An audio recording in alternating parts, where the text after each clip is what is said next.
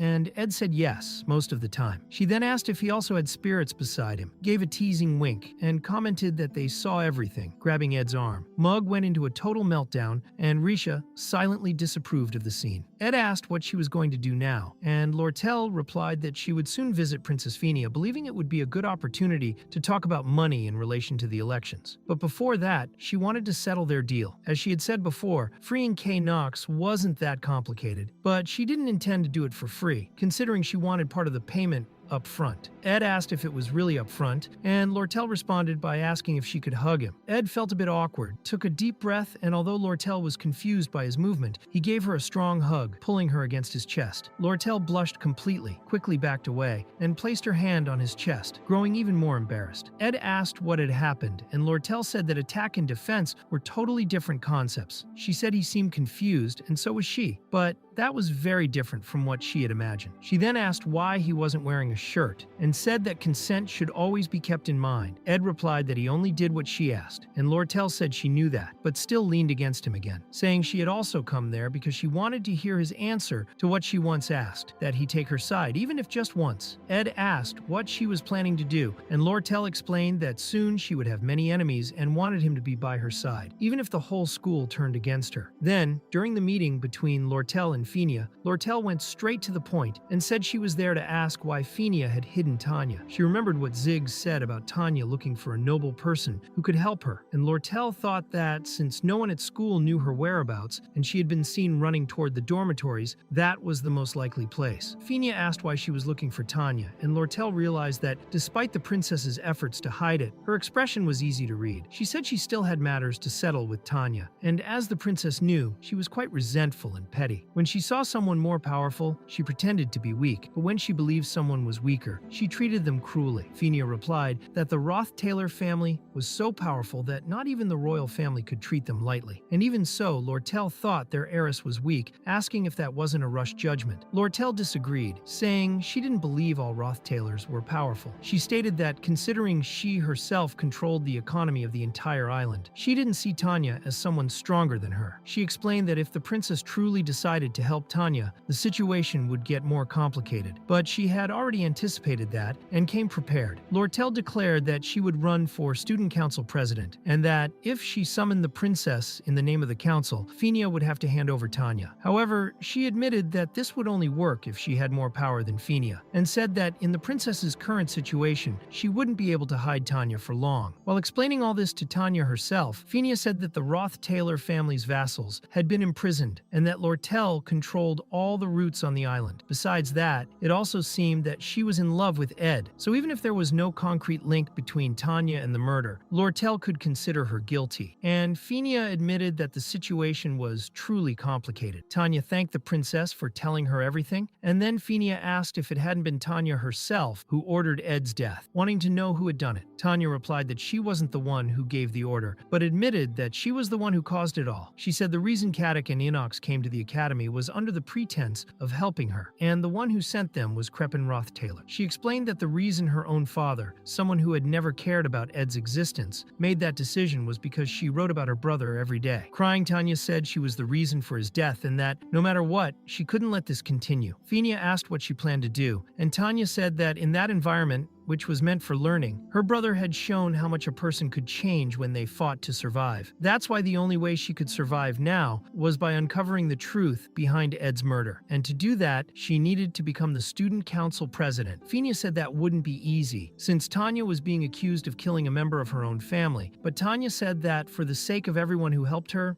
and for her brother, no matter the situation, she couldn't allow herself to remain like that. Fenia then asked if Tanya wanted her help, and Tanya asked if she would really do that for her. Fenia replied that she too owed something to Ed Roth-Taylor, something she hadn't been able to reclaim. Later, at the branch office of the trading company, Lortell's personal secretary, Liena, handed her a stack of important documents she had requested, asking if she really intended to run for student council president. She commented that Tanya was also running, and that Princess Fenia had declared her support. But even so, Liena didn't expect Tanya's approval rating to be so high, considering the recent accusations. She also asked if Lortell was doing most of the work alone, since she had even been losing sleep, and wanted to know if she would really be able to handle all of it. Lortell asked her to speak only what was necessary, and Liena apologized, saying she would send the files immediately. It was explained that with Ed's death, the election for the presidency of the Sylvania Student Council had begun. Lortell replied that for so many useless questions, Liena would soon have all the answers she wanted. It was said that everything was now in Lortell's hands, and that every passing moment carried immeasurable urgency and speed. Meanwhile, Lucy was focused, trying to balance a pillow upright, and finally succeeded, but it fell a second later. She asked how many days were left, and the maid replied that there were 27. The maid apologized, saying the proposal had only been approved the day before, and that it took a long time to process everything. She explained that the documentation team was usually very slow. Lucy then concluded that 29 days remained, and it was noted that time didn't pass the same for everyone, and she wasn't the only one imprisoned. Meanwhile, in the academy's basement, where Caddick and Inox were held, Caddick commented that Duke Crepin's judgment seemed to have been right, even without being fully developed. With that improvisation and combat ability, if Ed were alive, he could have become a real threat to the family. Inox agreed, thinking that this wasn't just about Ed's skills. The spirit summoner, willing to burn all her magical sensitivity to summon a spirit, or the mage who chose to seek revenge without hesitation, were people with strong ties to Ed, and that showed a potential that was impossible to predict. Even knowing how horrible the degenerate heir of the Roth-Taylor family had been, Inox had always wondered why the head of the family had ordered his assassination. But now he could, albeit cautiously, speculate. With that level of capability, if Ed had lived and had ideas contrary to the family's, he could very well have faked madness when named heir, fled to Sylvania, and maybe even was building an army for himself there. But in the end, Inox concluded that talking about it now was a waste of time. Then a guard stood up and confirmed it was true, saying that the most important thing at that moment was for them to escape and report everything to Chief Crepin.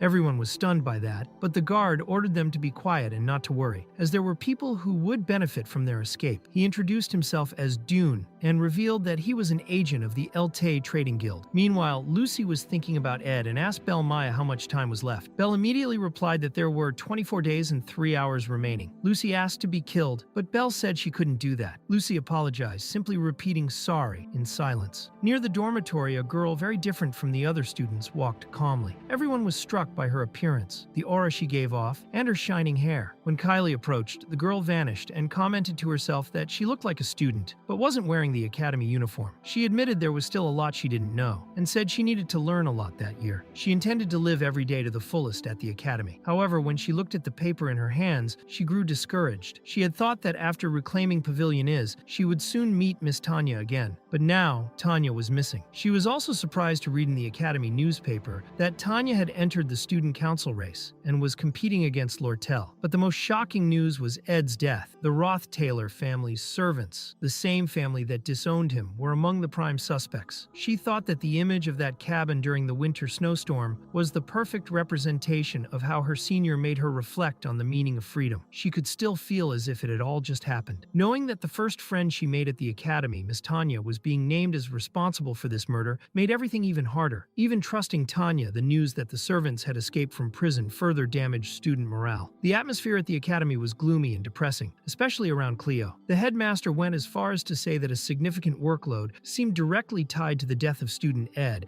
and that he wished for a professor to take full responsibility for the case. Someone who knew something about Ed, had a connection with Klebius, and knew the student Lucy. No professor from the magic department matched that profile, but Flubin mentioned Assistant Professor Cleo. Cleo had even more work to do, and commented that whenever that happened, Ed would help. She said that people often don't value what they have until it's gone. She looked at Annis, who also didn't seem well. Annis thought that even though their connection was brief and had no future, she still felt a painful tightness in her chest. Still, she thought she needed to stay strong, and when she saw Ed's image in her mind, she decided she had to endure. But the one who testified about the true culprit behind Ed's death was Janica herself. Annis thought that if it was already hard for her, it must have been even harder for Janica. Even so, Janica was in good spirits, saying she would try making curry for the first time. She told Annis she thought she was good at cooking, and asked what she thought. Annis replied that she had a bit of trouble with fire, but believed she could manage. Then she stood up and hugged Janica, asking her to pull herself together. She said that man was no longer there, he was dead, and that she needed to accept that. Janica responded that it wasn't about that. The spirit beside her said it wasn't the time for that, but Janica told him to be quiet. Later, when she was with Ed, Janica said she had heard that Tanya had appeared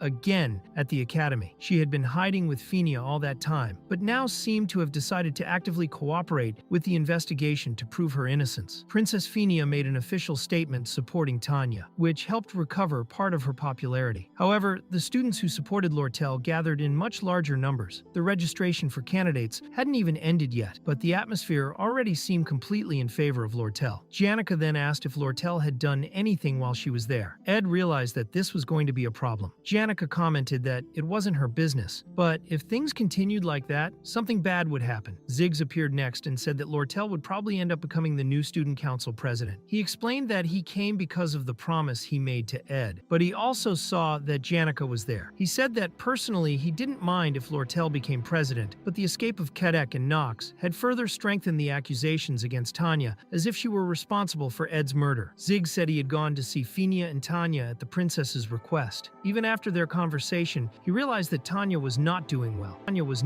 as Ed's sister and a classmate of the class leaders, she had always been a notable student, even without running for council president. Now, being accused of murder, all the academy students looked at her with suspicion. Soon, the registration period for candidates would close, and Tanya would have to speak in front of everyone, but it didn't seem like she would be able to handle it. Ed said he already understood and didn't need to hear more. He thought they were now in Act 3, Scene 2, the election for student council president. He knew this episode had no battle scenes, as far as he remembered, but it was a part of the script designed to clearly show the human connections the protagonist had built during his time at the academy. Following the classic path, Taylor would actively support Princess Fenia's faction, since she had expelled Ed and saved Taylor at the start of the semester. But of course, an election campaign wasn't about convincing every student individually. The class leaders of each year had great influence over the other students, so the real objective was to persuade those leaders. leaders, especially the ones connected to the chosen candidate. Lucy found everyone annoying and didn't vote. Janica wanted to give one vote to each candidate. Wade supported the princess, while Dorothy was on Tanya's side. In the end, the only ones who could truly be convinced were the class leaders, a total of 8. Whoever gained the support of 5 or more would win the election. If Princess Fenia became council president, Taylor would receive direct support from the royal family, which would be essential until the end of the story. In Act 4, during the confrontation with Crepin-Roth Taylor, royal power would be vital. The same applied in the battle against the final boss. Keeping the main scenario flow was a matter of life and death. On one hand, it was a weapon for personal benefit, but it was also the safest method to survive the trials to come. Even though small parts of the story had already changed a lot, the main flow still needed to be preserved. Princess Fenia needed to become president. If she kept hiding, public opinion about Tanya would only worsen. To stop Lortell from becoming the new president, Fenia might have to run again. Ed thought that maybe it would be better to reveal his survival to Fenia and convince her to run for president, or try to persuade all the class leaders he had a connection with to balance the situation. There was still time before the official registration deadline to make sure the princess entered the race again. But he also thought about Tanya, the sister who was supposed to disappear from the story as a momentary and unimportant villain, but who had now become a murderer because of him. She was facing a trial that wasn't even part of the script. Ed wondered if he would have to choose between following the script or protecting his sister. Ziggs noticed that Ed was full of doubts and suggested canceling the meeting for the day. But Ed refused. He said it was time to begin, that they needed to check the results of the training so far and review a few things. He commented that moving the body helped to clear the mind when it was clouded. Ziggs thanked him for that. He said he hadn't had a decent duel in a long time either, so he wanted to stretch his body. They both agreed that a light duel would be a great idea. Meanwhile, Tanya was once again thinking about her old memories, which had suddenly come back. They were distant memories, but she could recall them perfectly. They were memories of 3 siblings walking together through a garden full of flowers: Arwen, Tanya, and Ed. She thought that was the last memory of them together. After that, her life was marked by pressure and responsibility. But at least before all that, she had a few happy moments with him. At the same time, there was a protest in front of the princess's estate, demanding that Tanya renounce her candidacy. She wondered how things had ended up like that. Ed thought that helping or not helping Tanya, who was in trouble, was something that could completely change the course of events. That's why he was still hesitant. Besides, even the things that had already gone off script, he still couldn't understand exactly what had caused the change. Ziggs was preparing his greatsword, and Ed thought of him as the strongest second year, except for Lucy. However, he was someone who, due to exhaustion and poor opponent choice, should have been defeated by Wade, but ended up winning. Ziggs started the battle with a large slash from his blade, and Ed thought the strike seemed small, but couldn't underestimate it. So instead of dodging, he decided to block. He thought Ziggs was indeed one of the strongest in this scenario, so he used a basic defense spell, wanting to see how much he himself had grown.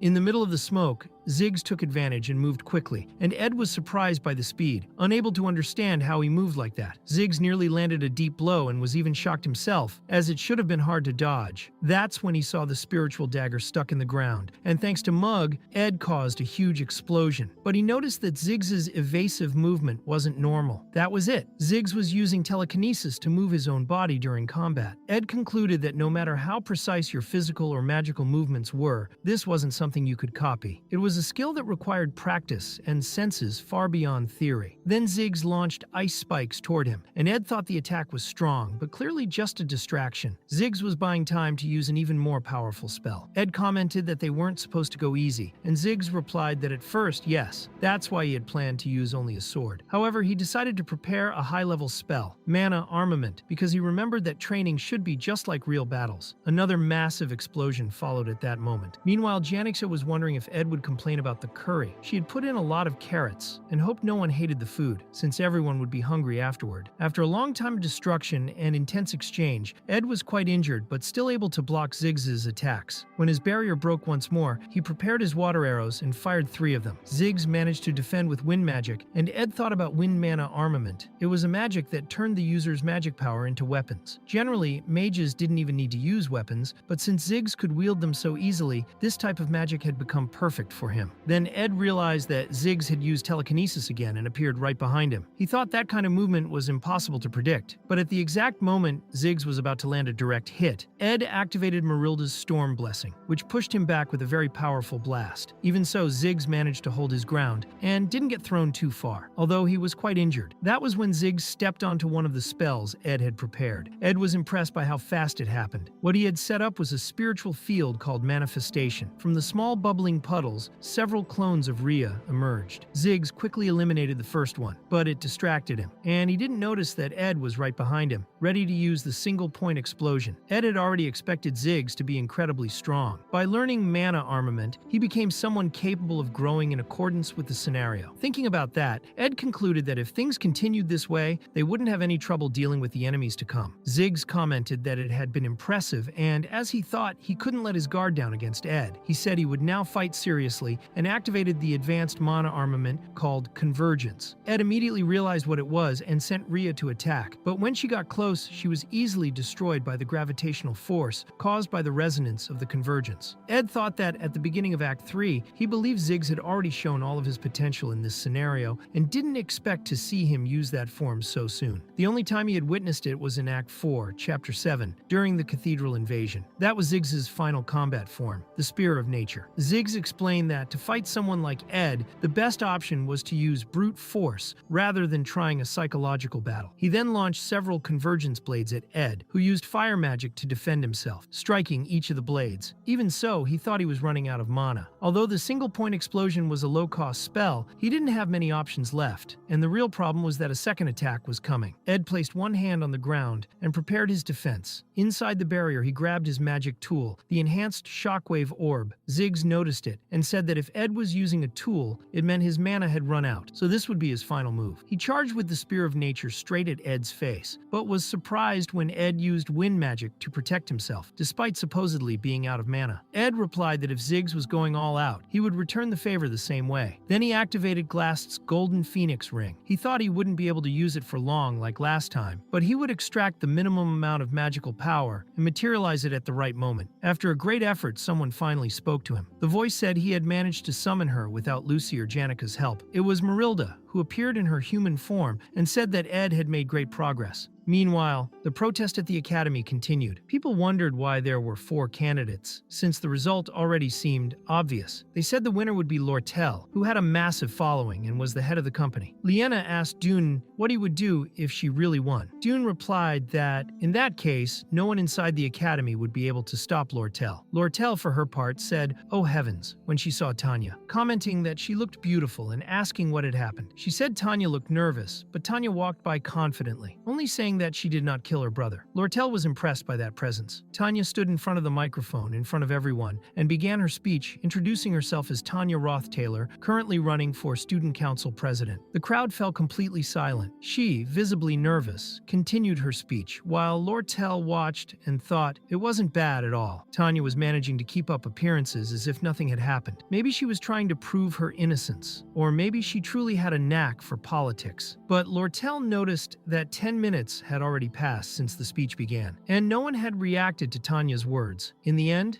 Tanya thanked them and said that was all. At that moment, the crowd started calling her a murderer, booing and throwing paper balls at her, demanding that she explain the accusations against her. They shouted, asking how long she planned to keep denying it, and brought up the internal conflicts of the Roth-Taylor family. While thanking them, Tanya was struck by several objects until she tripped over a bottle and fell. People were being extremely cruel to her. She wondered if she had made a mistake by stepping onto that podium. Maybe she should have run away from the academy. She needed to escape now. But just as some people were preparing to grab her, a wind spell blew everyone away. Tanya was completely confused, but she saw Marilda, and riding on her was a hooded figure. Tanya thought it was as hazy as those memories. She couldn't tell whether they were real or just dreams. She couldn't remember clearly, so she gave up trying. But there were moments when those memories became so vivid that it was impossible to doubt them, as if she could never forget them again. Of course, the person riding Marilda was Ed, who said he had many things to explain, but needed to deal with the situation first. A few days before he appeared on the podium, Marilda Marilda had already said that Ed had made immense progress, stating that the efficiency of his magical power had greatly improved. There were still restrictions on what he could do, but it was already enough. Marilda used an updraft to hurl Ziggs into the air, and Ed found it strange. He reflected on Ziggs' growth as the boy fell headfirst toward the ground. His ultimate form had already been activated. The amount of magic used wasn't even that great, but he had completely depleted his mana reserves. Marilda commented that the efficiency was good, but admitted she didn't like that human form. She said it was hard to talk with such a small mouth, and that her skin was so thin she felt cold. Ed thought that by using every magical technique he had, and with Marilda's help, he truly became very powerful. But it was at that moment that Marilda sensed something strange coming from Ziggs, and Ed thought victory should be his. Marilda reacted too late, as Ziggs had already attacked. However, at the last second, Ziggs stopped because Ed had surrendered, saying he had lost. He dissolved his spear and said he had learned something that day, although he still couldn't believe how strong Ed had become in just 1 year. Ed thought that Ziggs was stronger than in the original story. Maybe his calculations had been wrong. He said Ziggs was really strong, and Ziggs replied that he would continue training with or without him, but seeing Ed grow stronger every day was a great motivation. The two of them sat down, exhausted and covered in injuries. Ed reflected that he tried to keep the story's flow on the right path, and his knowledge of the future was part of that. But there was one absolutely essential condition for Taylor to win the final act. That's why Ed believed this was the only correct route. Even with the route so messed up, countless dangers and unexpected events had arisen that he hadn't anticipated, yet he still managed to keep everything on track. As a result, he began to fear more and more the factors outside of his control. He hesitated when deciding whether to save Tanya or not. When he found out that Kadak and Nox had escaped, he realized that the little of the original route he wanted to follow had already slipped from his hands without him noticing. Now he had to focus on what he could still control.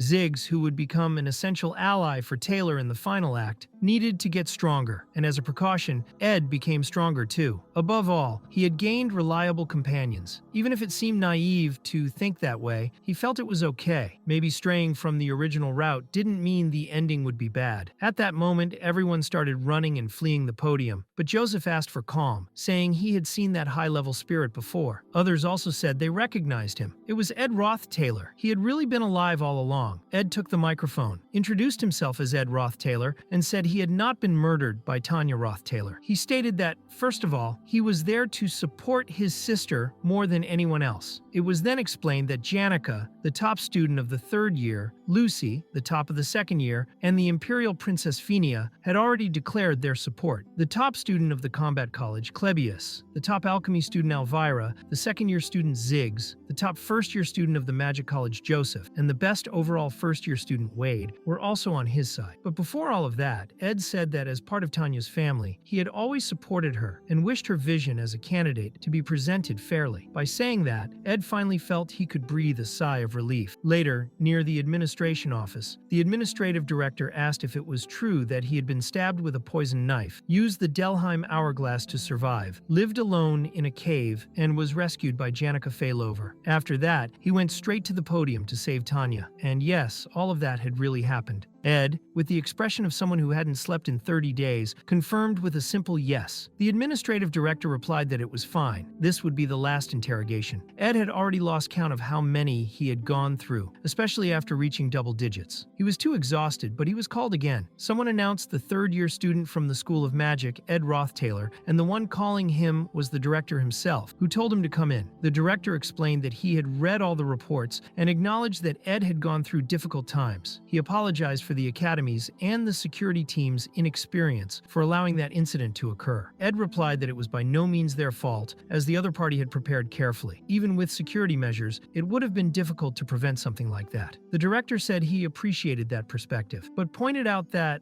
looking at the timing of everything, it all felt very artificial, as if someone had waited for Kadek and Inox to escape, faked Ed's death, and only then made him reappear. He made it clear that he didn't intend to get involved in the internal conflicts of the Roth Taylor family, but as someone responsible for the academy, everything that happens there must be reported to the Imperial family. He said that as soon as he reported that Ed was alive, the Roth Taylors would also find out, which he believed was something Ed didn't want. Ed asked if it was possible to delay that report a little. The director asked why he would take that risk, and Ed explained that, as the director might suspect, the one who sought his death was his own father, the patriarch of the Roth Taylor family, Crepin Roth Taylor. The director said he didn't care about what happened outside the academy, but Ed insisted that that even though they were one of the imperial pillar families, the Rothtailers were trying to do everything quietly, without anyone knowing, and that this could become a major problem in the future. The director interrupted him, saying Ed's grades had improved significantly, as had his reputation among the students. His younger sister Tanya Rothtailor also showed great potential. Among the upperclassmen, Ed had an excellent reputation. He remarked that this sudden change felt like Ed had become a different person. Even so, he reaffirmed that Sylvania would always stand by its students, and a talented student like Ed would certainly have the Academy's support. He told him not to worry, that he would keep that in mind when making any decision, and authorized Ed to leave. Ed thought the director probably understood the whole situation, but still chose to turn a blind eye to it. Even so, the fact that he was alive would never leave the Academy. Later, Clarice, or rather Kylie, informed that Miss Tanya's schedule was finished for the day and that Tanya felt happy with that, and remarked that now that she had become the student council president, she would work for the good of everyone, though she might still be a little biased, since she was human like anyone else. She asked Ed to let her know if anything happened to him and promised to help however she could. He watched Tanya walk away with a smile on her face, and then Lortell appeared, saying that the phrase, "we are family," was pretty nice. Ed asked how long she had been there, and Lortell replied that she had been there since the moment he said that embarrassing line. Ed said he had heard the rumors and asked if she was okay. Lortell replied that she was, that everything was going according to plan. The decisive factor in Tanya's election was the scandal involving embezzlement and abuse of authority, which had been deliberately orchestrated by Lortell. Even the act of overshadowing the other candidates and turning the election into a one-on-one competition was something she had calculated. Her visit to Princess Fenia to show hostility toward Tanya was a way of pressuring her to run. Both Tanya and Fenia felt a strong sense of guilt over Ed's supposed death and would be ready to help him if he returned, as he did. Lortell told Ed that even though she knew she would soon have many enemies, she still wanted to keep him as a friend. When he understood her plan to save Tanya, the training battle with Ziggs served to eliminate the hesitation that still lingered inside him. Saying he saved Tanya simply because they were family wasn't a lie, but saying that was the only reason would be. The fourth act was a battle against the Rothtailers, and he was the enemy of that family. Tanya still belonged to them, so she was the best double agent he could have. But only those who understand the darkness of the world need to know those truths. Like the girl who lives surrounded by misfortune, Lortell. She said that her notoriety at the Academy had been quite high lately, and since Tanya didn't like her much either, she would leave things in Ed's hands for now. Ed replied that she had a terrible habit of trying to control everyone around her, and Lortell simply said that was just her way. He asked if she was really okay, and she answered that the rumors weren't affecting her profits, and that from the start, she was the villain of that academy. As long as Ed didn't become her enemy, she would be fine. It was explained that there are always hidden desires in human relationships, which is why it's hard to know exactly what people's intentions are. Now the scene was about to begin a new phase. The future of Princess Fenia, who no longer held her former position, was unknown, and Ed also didn't know what would happen in the power struggle between her and the Rothtailers. He wasn't sure of anything and could only wait and see. Ed noted that it had been a month since he had last gone to the cabin, and thought there were a few things he needed to take care of. To restore the camp to normal, he had to lower the fire and clean what was still messy. When he walked in, he found Lucy lying on his bed, sleeping deeply and drooling on the pillow. He sighed, picked up a dusty book, sat in the rocking chair, and thought that for now he would rest, because he was finally back at the camp. 3 days later, when news of Tanya's election spread, Janica asked if she would be one of the evaluators. She was talking with the spiritual studies professor, Melina, who wore a rather revealing neckline. Melina asked if Janica didn't want to earn some extra points. Despite it being hard to compete academically with professors, Janica, at her age, was already dealing with high-level spirits and was better than many active spiritualists. Melina mentioned that the joint combat training would be held soon and that it would help reinforce Janica's dignity as a senior student. But Janica said she didn't want to strengthen her image in that way. Even so, Melina said that she was the best spiritualist in the academy, always cheerful, always smiling, as if she were the happiest person in the world. She added that she knew Janica was dating Ed. Janica looked confused and asked what she was talking about. Melina told her to stop pretending, since they spent so much time together, had private lessons, and wherever Ed went, Janica went too. She said that lately, every time Janica had free time, she was near him, and that she often smiled for no reason during class. To Melina, that was typical of someone who had just started dating. Janica asked her not to bring up that kind of subject, but Melina said she had never noticed it herself, yet everyone already knew. Everyone knew that she was dating Ed Rothtailor. To continue telling this story, one must go east of the region of Esparta, a place that can only be reached after 3 days and 3 nights on horseback. In the southeastern part of Esparta, there is a mountain range known as the Land of the Pulin Farms. Following the Pulin rivers deep into the mountains, one eventually arrives at Torin, a small agricultural village nestled among the peaks, with fewer than 300 inhabitants. Janica Failover was born there and lived in that village. She communicated with spirits even before she could speak or crawl. She was clearly a prodigy, the shining light of that place. Occasionally, outsiders would show up, and Janica especially remembered a boy who worked as a postman. He was the only person who spoke to her formally, since Janica was one of the few young people in the village. Most had already moved away. For much of her life, Janica was the youngest and most beloved in the village, so that formal way of speaking was strange to her. Perhaps due to her kindness and warmth, the postman began to feel more comfortable and eventually spoke to her more casually. The village girl grew up surrounded by love and never lacked anything. She was adored by everyone, even a bit too much, including by the postman. Perhaps it was inevitable that he would fall in love with her, but Janica, not knowing how to handle those feelings, ended up rejecting him. He ran away from the village and did not return for quite some time. However, sometime later he came back with an unexpected letter, an admission letter to Sylvania, addressed directly to Janica. Before leaving, he spoke to her formally once more. It had been 3 years since Janica entered Sylvania, and nowadays she could barely remember the boy's face, but she still recalled what had struck her deeply. She feared rejection, afraid that someone close to her might start treating her with distance. She was lost in thought about this while reading a letter. The receptionist called her attention and said that she knew the past few days had been difficult for everyone, but if she had any requests or questions, she should feel free to ask. Janica was in the administrative office of the Trix dormitory and replied that, after reviewing the documents, she could easily handle the administrative task. She explained that the letter she was holding was a request to leave the Trix dormitory. The receptionist was surprised, as she had no idea why Janica was being evicted. But if even Janica didn't know, perhaps someone else could find out. Surely many people would be willing to help her through such a difficult time. Janica had always had many people around her in the past, but for someone who considered attention a burden and wanted to avoid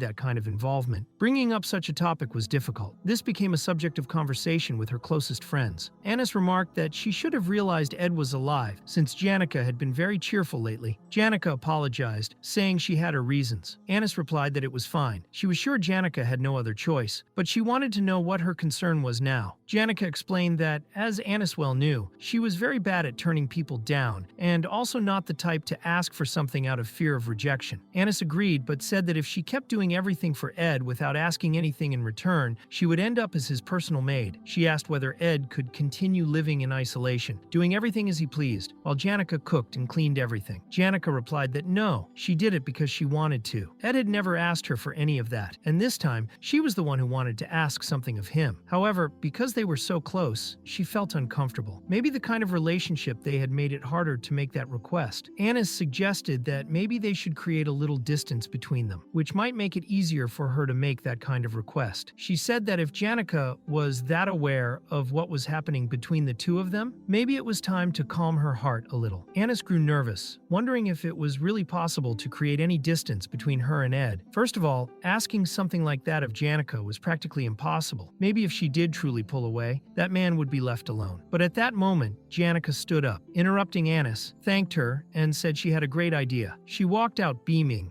and Annis stayed there, unable to stop her. She wondered what on earth she had said to poor Janica, what exactly she had done to make her leave in that state. Meanwhile, Ed was advancing to a new level in magical engineering. He had already reached level 6 in proficiency, level 7 in magical engineering product understanding, and level 4 in rapid production. He had unlocked new formulas, but one in particular caught his attention more than any other. It was the Thunderstruck Millennial Scepter. The formula was simple, and the scepter was extremely powerful, classified as a high-rarity item. The issue wasn't in crafting it, but in acquiring the ingredients. The wood used to make the scepter couldn't come from an ordinary tree. It had to be from a millenary tree that had been struck by lightning. Even though it only appeared as the final reward in the protagonist's third act inventory, it was hard to find or buy. Millenary trees weren't common, but in that forest where he was, there was one. It was Marilda's garden guardian tree. The real issue was the lightning. While thinking about that, he looked at Lucy, who was sleeping in a hammock on the roof. When Ed woke her up, his face was very close to hers, which startled her so much that she climbed up a tree like a cat. Ed commented that it wasn't the first time he had woken her up like that and asked why she was so surprised. He apologized, saying he didn't mean to scare her. Lucy replied that it was fine and asked what he wanted to say. Ed said it wasn't anything urgent. They could talk later since it was about time for her to leave anyway. Later, Janica appeared. Ed commented that she was a little late. Janica agreed, saying she was about 10 minutes late, but Ed said he wasn't judging her for it. He just found it strange since she was never late. He asked if something had happened, if she was okay. Janica replied that there was no reason, she was just late. She thought she might be doing it on purpose to create some distance between them, but Ed didn't seem to care. He said she was an extremely busy and in-demand person, so it was fine to be late now and then. Still, she had come to help with a sensitivity training session, and he offered her tea. Janica accepted, but wondered if her distancing plan had failed and how she should proceed with it. At the end of the day, Janica commented that Ed had already become very skilled in such a short time. He handled the spirits very well, and his sensitivity was excellent. She said it would take longer to control Marilda's powers since she was a high-level spirit, but his handling of Mug had improved a lot. They had great affinity, and the compatibility between the two was excellent. Mug replied that he didn't think he deserved so much praise, but promised to work even harder. On the way back, they encountered Belle Maya, who had come to fetch Lucy. This time, Lucy wasn't sleeping as usual. Belle Maya said that Vice Director Rachel needed Lucy, who was the top student of the year. She also said she had been very shocked to hear about Ed's death and was relieved that he was safe and alive. Ed apologized for causing such a commotion, explaining that he had his reasons. Right after that, he and Belle Maya exchanged a long look, which left Janica a little confused. Belle Maya remarked that, as a maid, she was usually in an inferior position to the students, and asked if Ed knew that. Ed replied that yes, he understood, but even so, he refused to speak informally to her. Belle Maya said she would leave then, as maids didn't have time to worry about ways of speaking. Ed said that was fine. He would continue speaking to her formally. Belle Maya was visibly irritated, and Janica thought she had never seen that expression on her before. She hadn't known there was this kind of clash in values between them. Hearing the talk about speech styles, Janica remembered the mailman and everything that had happened in her past. Belle Maya told Janica that she had been worried about her since she left the Dex dormitory and said it was good to see her in good health. Janica replied that being close to friends wasn't such a bad thing after all, and Belle Maya said she would be going to prepare for the inspection, as she needed to make Lady Lucy a bit more presentable. Before leaving, she said she hoped neither of them would have trouble with their studies, especially Ed. Suddenly, Janica called Ed and asked if they could start speaking formally to each other. Ed was confused and asked why. Janica replied that maybe it was because they hadn't known each other for that long, or maybe it was something a bit awkward, and she wanted to keep some courtesy and politeness between them. At least try it once. She asked politely. Ed thought that if she insisted, then that was fine. Since curfew was near, they wouldn't have much time to talk anyway. Then Janica greeted the Honorable Sir Ed, and he replied with an "ah yes, of course," trying to keep his composure, but he felt that something was off. His voice barely came out, and it seemed that Janica's emotions were affecting him too. She was clearly embarrassed and anxious, and somehow he began to feel the same. 3 minutes later, sitting in front of the campfire, they tried to speak at the same time, but said nothing. Ed thought he had experienced awkward silences with her before, but this time it was much worse. This time, he knew their relationship was close, so he wondered why she was acting that way so suddenly. The problem was that the idea had come from Janica herself, and she clearly hadn't expected the atmosphere between them to become so strange. Ed wanted to break the tension but didn't know what to say. Janica, completely red in the face, quickly stood up and said that curfew was almost upon them, so she had to go. She said goodbye formally, saying she would see him tomorrow, Sir Ed, with great respect,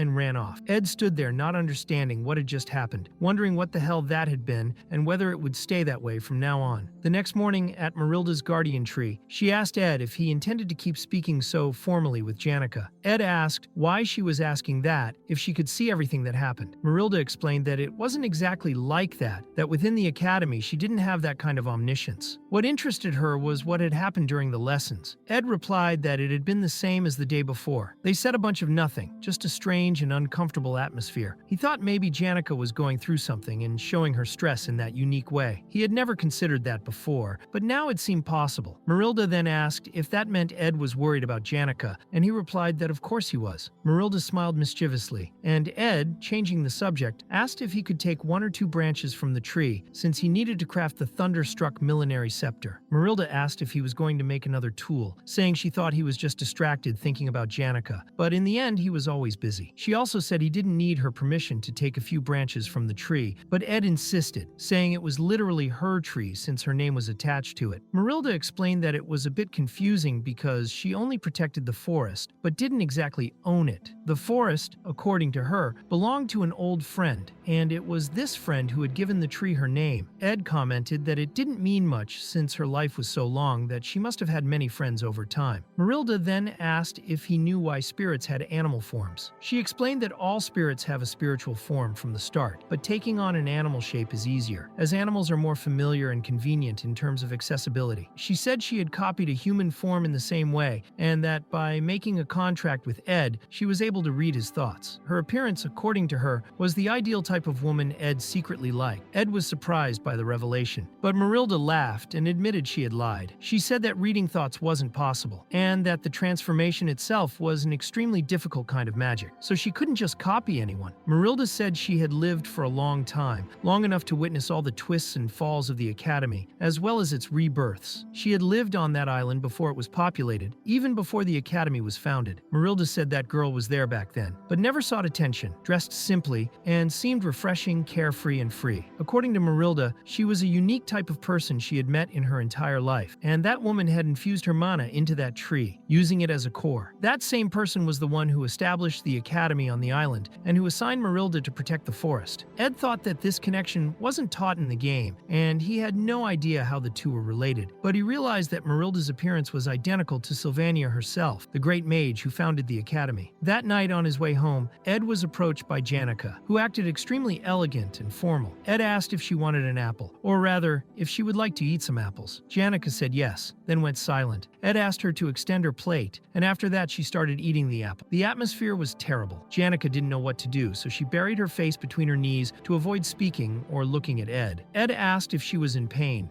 if she was hurt. Janica replied no, but said it was harder to talk while looking him in the eyes. She asked for permission to ask a very weird question, but wanted him to listen all the way through before answering. Ed sighed and said that was fine. He thought that even though he had the body of a boy in this world, he was still an adult inside and mature enough to be a good listener. Janica then asked what he would think if she left the Dex dormitory to live with him at the camp. At that moment, Ed cut his own finger without even realizing it, because he wasn't paying attention to what he was doing. Blood spurted out, and later he showed up with his finger bandaged. He thought that despite the difficulties at the beginning, he had been living like that for a year now, and could handle many problems quickly and efficiently. But this was different. He mentally thanked himself for cutting his finger, because it gave him time to think. Ed reflected that Janica was probably waiting for an answer, and even so he needed to say something. Before commenting that her request might be a little absurd, he said he thought Janica was an amazing person. She was sincere, kind, and loving, and he was sure he wasn't the only one who thought that. He said he liked her a lot, which made Janica turn as red as a chili pepper. After that, Ed continued saying that, whether she liked it or not, he was a man. He didn't know if Janica fully understood everything involved in what she had said. She was beautiful, had a natural charm, and might see him now as a kind and respectful man, but he didn't know what might happen if they lived under the same roof. Janica tried to catch her breath. Ed added that, to be honest, all men were the same in a certain way. He said it was nice that she trusted him that much, but was interrupted by Janica, who replied that even so, if it was with him, she would be fine. The two of them were deeply embarrassed and could barely speak. Ed thought that for a while, he and Janica had been walking a tightrope trying to understand what their relationship actually was. He stood up silently and reflected that what she did earlier, when she suggested they speak formally, had really made him think. Right after a turbulent election for student council president, he thought he would finally have peace, a moment to breathe. But then Janica came out of nowhere with that proposal. He was a little upset, but didn't want to show it or take it out on her. He sat down again to calm himself and asked if she was going through some kind of difficulty. He thought that when unexpected things like this happen, there's always something behind them. Considering Janica had brought that up completely out of nowhere, he had to consider the hidden factors. Janica replied that yes, she was going through something, but it wasn't anything Ed didn't already know. She said that actually she just wanted to run far away from everything. Janica said she really missed the room that used to be hers alone. She mentioned that it might sound silly or petty, but Ed thought that since the beginning, Janica had always been the center of attention, constantly under pressure pressure from all sides. Living in shared dorms, constantly surrounded by watchful eyes, wasn't easy. For an entire year, she endured it, forcing herself to always respond with a gentle smile. Janica said that the camp felt like a refuge for her, so she thought she'd like to escape there as much as possible. She knew that would probably be very troublesome for Ed, but even so, she felt she had to ask. Ed confirmed that yes, it was troublesome, but he also asked if that wasn't just life. He said life is made of burdens, and each person has to carry their own, as well as deal with the burdens of others. He acknowledged that it was complicated, but not something impossible to handle. He added that next time, he would be the one throwing a burden on someone else, on her, because that's how things work. He also mentioned that she was already coming there to teach him about spirits and sensitivity, and it wasn't like they had just met yesterday. Ed truly believed that their relationship would last a long time, even though he thought it was still too soon to live under the same roof. Ed asked what Janica would think if he built a cabin for her there at the camp. He imagined her reaction would be to jump for joy, considering her personality, but to his surprise, Janica just hugged him tightly, crying. Ed commented that she wasn't even speaking formally anymore. He thought that Janica had tried to create distance between them but had failed miserably. He wondered what would have changed if she had succeeded, if they had really drifted apart. Still, even if they had, he was sure that Janica was the kind of person who takes the first step to help someone, and that he could always count on her no matter what. And seeing her like that, on the ground, crying and asking for help, he knew he could never ignore her, that he would always reach out and offer her a shoulder to lean on. The next morning, Ed thought that yes, he had offered her a cabin, but building one wasn't easy at all. Besides that, he needed to prepare for classes, for exams, and to craft the scepter. He might have to sleep less that week, but then he heard a loud noise outside and felt everything shake. When he stepped outside, Tarkin appeared saying he was finally awake. Tarkin said he needed to warn him that he didn't have much experience building cabins. At that moment, several spirits were bringing materials for the construction. Tarkin commented that Ed looked tired, and he was too, because the night before there had been a big spirit party where he drank all night. Even so, since it was for Janica, they were going to do the job. Tarkin said the location of the cabin had already been decided. It would be on the opposite side of Ed's cabin, and there was nothing more romantic than opening the doors in the morning and seeing each other right away. Meanwhile, the spirits were discussing the details. Mug appeared on Ed's shoulder and said the plan was to finish everything in 10 days. He would lead the construction,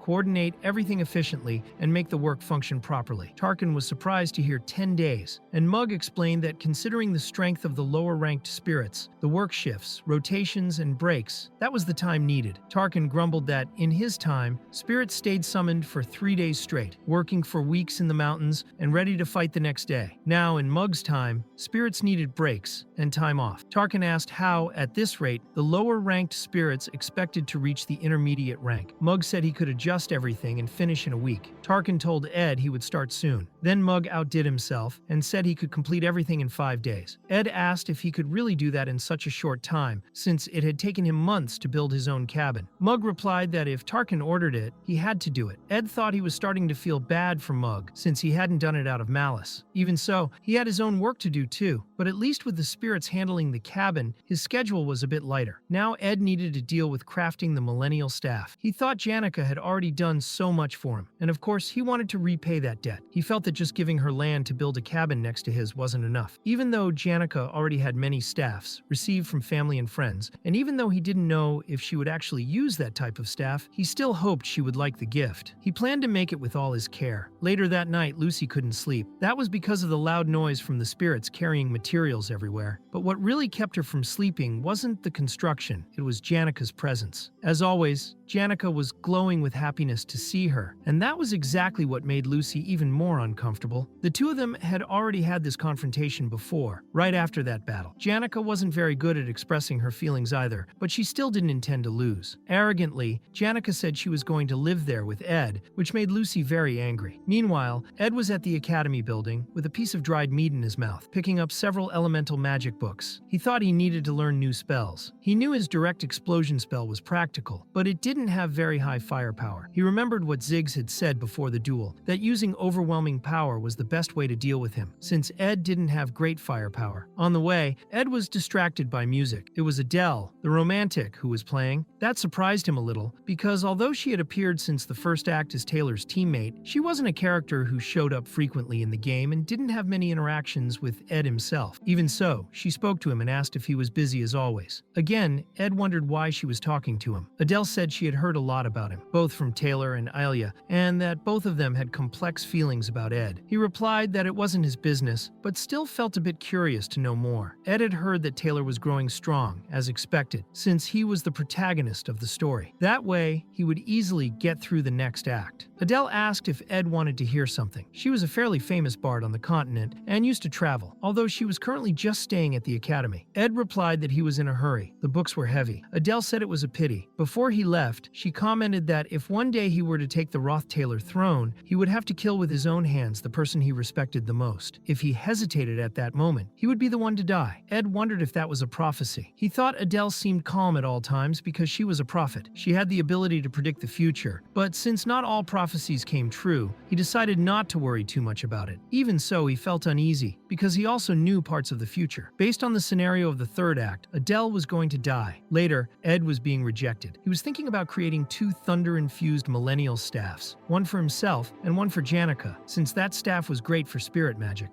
However, the person he asked to summon lightning onto the staffs wasn't very willing. Lucy said she would only make one. Ed asked if she would have to use the same spell anyway, and when he noticed she was insistent, he said it was fine. She could make just one, and he would give it to Janica. After all, he had to give the staff to the one who would deliver the best performance. Lucy got very angry and said fine. She would make both, but with one condition. She pulled Ed, saying he had to go somewhere with her, and it was then that he started hearing more about the archmage Glast, who was her grandfather. Regardless of the field of study, he was a true genius. He studied elements, monster ecology, herbology, mana management, sensitivity theory, spirit studies, and with all that accumulated knowledge, he ended up acquiring 2 high-level spirits at once: Teorphis, a fire spirit, and Fried, a water spirit. After he retired, Glock dedicated himself to developing the next generations. He invested almost everything he had in the education sector and hardly spent money on himself. In the end, Sylvania Academy was only what it was thanks to him, because he literally spent all his funds on the institution. At that moment, Ed was being dragged by Lucy to a place far away from where they were. It was then explained that after doing all of that, Glock isolated himself in the mountains, where he found a monastery with an abandoned child. That child was Lucy herself. What even surprised Glock was that Lucy's magical talent was spectacular. She was a genius, perhaps humanity's most precious talent. Because of that, the greatest archmage in history spent his final years polishing that talent, refining the precious gem that Lucy was. He was a great man and even wrote a book about his life, where he told all his epic tales and grand adventures. But the last letter he left behind was much sadder. He wrote that he had a wife in his youth, but lost her while trying to subdue Teorphis. He also said that all his companions had died before him. He was the last one left alive. Those who remained around him didn't even know half of his story. The others only wanted to take advantage of his fame. Maybe that was why he isolated himself, but in the end, there was one last person by his side, the one who would inherit his duty and his will. That person, alone, made that old man die happy. Lucy said that was how the great journey of the Archmage Glock ended, and that was how her journey began. Maybe that story had already ended. But then she asked if Ed knew where Glock's hometown was. Ed said he had heard about it in class, that he was born in the lawless zone of Kohelton, but Lucy said the books were wrong. He had only spent his youth in Kohelton, but his true birthplace was the island of Arkan. Lucy said that even she didn't know exactly what was so important about that place, but every time Glock talked about living in Arkan, he looked serious, with a worried expression. Even on the day of his death, he still showed concern for the academy. She called him an old idiot and a stubborn man because his heart always remained in Arkan, and there was no way to change that. It was then that Lucy told Ed about the journey she had lived. Back then, young Lucy was alone in the isolated cabin with Glock's cold corpse. She covered him with a blanket, tied the body with leather cords, and used ice magic to preserve it. Many mages would be drained just trying to maintain an ice spell for 1 hour, but she did it effortlessly, as if it were nothing. That story would silence anyone.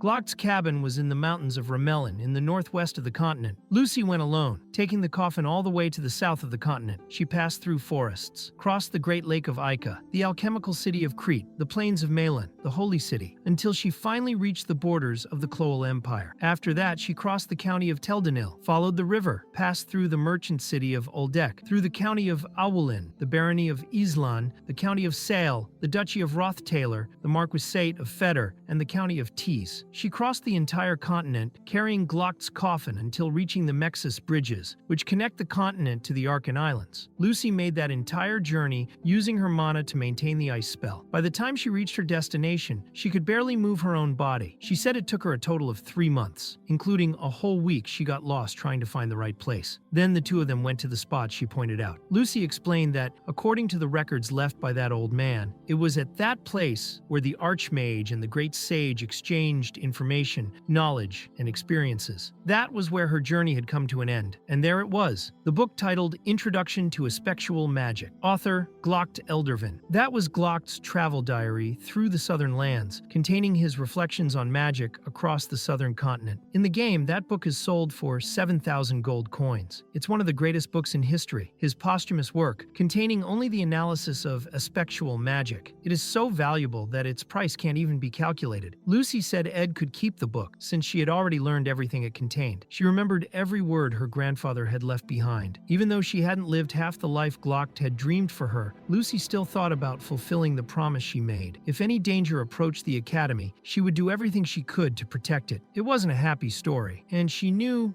listening to all that probably wasn't very pleasant for Ed, and going all the way there must have been a hassle, but she wanted to show it to him. Even though she said her journey had ended after arriving at Arkan Island and burying her grandfather, Lucy still couldn't escape his shadow. That made her an eternal guardian of the Academy of Sylvania, sometimes driven by emotion, sometimes by fear. It was no surprise she was lazy, but as soon as she fulfilled that final promise, she could finally begin a new journey, carving her own path and creating her own story. Ed knew that moment wasn't too far off. That day, he decided to be lazy with her too. The sound of the waves and the mild air, neither cold nor hot, created a peaceful moment. After sitting there for so long, he thought it had been a stroke of good luck. A few days later, Janica's cabin was finished. She said she hadn't expected it to be built so quickly, and the spirits were all exhausted. Mug, trying to introduce himself, could barely speak. Janica asked them not to work so hard. Mug said it was Tarkin's fault, or rather, he let it go. He also said they could finally ascend to the next rank and go rest. Janica thanked them, explaining that they weren't dying, just being unsummoned, and that it was fine. Then she wrote the word cohabitation on the ground. She was extremely happy about this, about living side by side with Ed, until the door to his cabin opened, but the one who appeared was Lucy, who had just woken up. Upon seeing the message on the ground, cohabitation, Lucy thought that sleeping together sounded much better than that. She considered that she had won. Later, Ed was learning effectual magic. He reached level 1 in magic manifestation and was training. Even Marilda was impressed. She asked if it was another failure because just looking at it seemed difficult. She wanted to know if he could maintain the mana flow with that type of magic. Ed replied that he wasn't sure, but that he had to try. Lucy woke up and said the main part of effectual magic was understanding its principles. Magic is a study where theory and senses coexist. Ed would begin to feel it with time, as he practiced. Lucy, with ease, moved several objects using her own effectual magic. Ed praised her affectionately, patting her on the head, making her completely red. He said she was a genius, but also acknowledged the effort she put in. Ed thought that maybe no one besides Lucy knew that Glocht had left a book on effectual magic. He also thought that this kind of magic didn't even exist in the game. Effectual magic allows manipulation of time, space, and even the mind itself, which makes it extremely powerful. But because it goes against the natural order of things, it is one of the most difficult types of magic to understand, with very few available studies, and it carries many risks. Lucy learned to use it on her own, purely through intuition, and that's why she had trouble teaching someone else. The only person who could have taught her was Professor Glast, but he was dead. Ed thought it would be hard times trying to learn it, until someone shouted, asking if he was with another woman. That person said it was fine. After all, he was a man in his prime. But Ziggs interrupted, saying that, for the love of God, Ed was going to end up in hell at that rate. Ed dismissed Marilda's summoning, and she commented that she wasn't even having that much fun reading that book. Ziggs apologized. He thought it was another woman, not a spirit. He jumped to conclusions, and Ed asked why exactly he was there. Ziggs replied that he had brought some old magic books that Ed himself had asked to be discarded. Ed thanked him and asked him to pass the thanks on to Elka, because now he had to start from the basics. Borrowing all the time would be a bit annoying, so Ed commented that he carried all that weight there and needed something in return. Ziggs said it wasn't necessary, but since Ed insisted, he said he was doing student council work with him. According to Ziggs, he had gained a good reputation after what he did with Tanya during that previous incident, and now she trusted him a lot. Tanya also seemed to want only trustworthy people around her, so Ziggs asked if her brother, Ed, Ed would like to work with them. Ed asked if the team was really that short on people. Ziggs replied not exactly, but since it was the first time in the history of Sylvania Academy that a freshman became president of the student council, she wanted to form the best cabinet possible. Ziggs explained that a third-year senior from the Corello County and the top fourth-year student from the Dex course had already joined the cabinet. In the future, Tanya also wanted to include the top first-year student of the College of Magic, Joseph, as well as the top third-year assistant, Annis, the top fourth-year student in alchemy, Dorothy, and of course, Ed Roth-Taylor, too. She was gathering only talented and reliable people. Ziggs then asked if Ed would really refuse. He pointed out that Ed was already doing magical engineering, spiritual spellcasting, physical training, living deep in the forest, managing all that,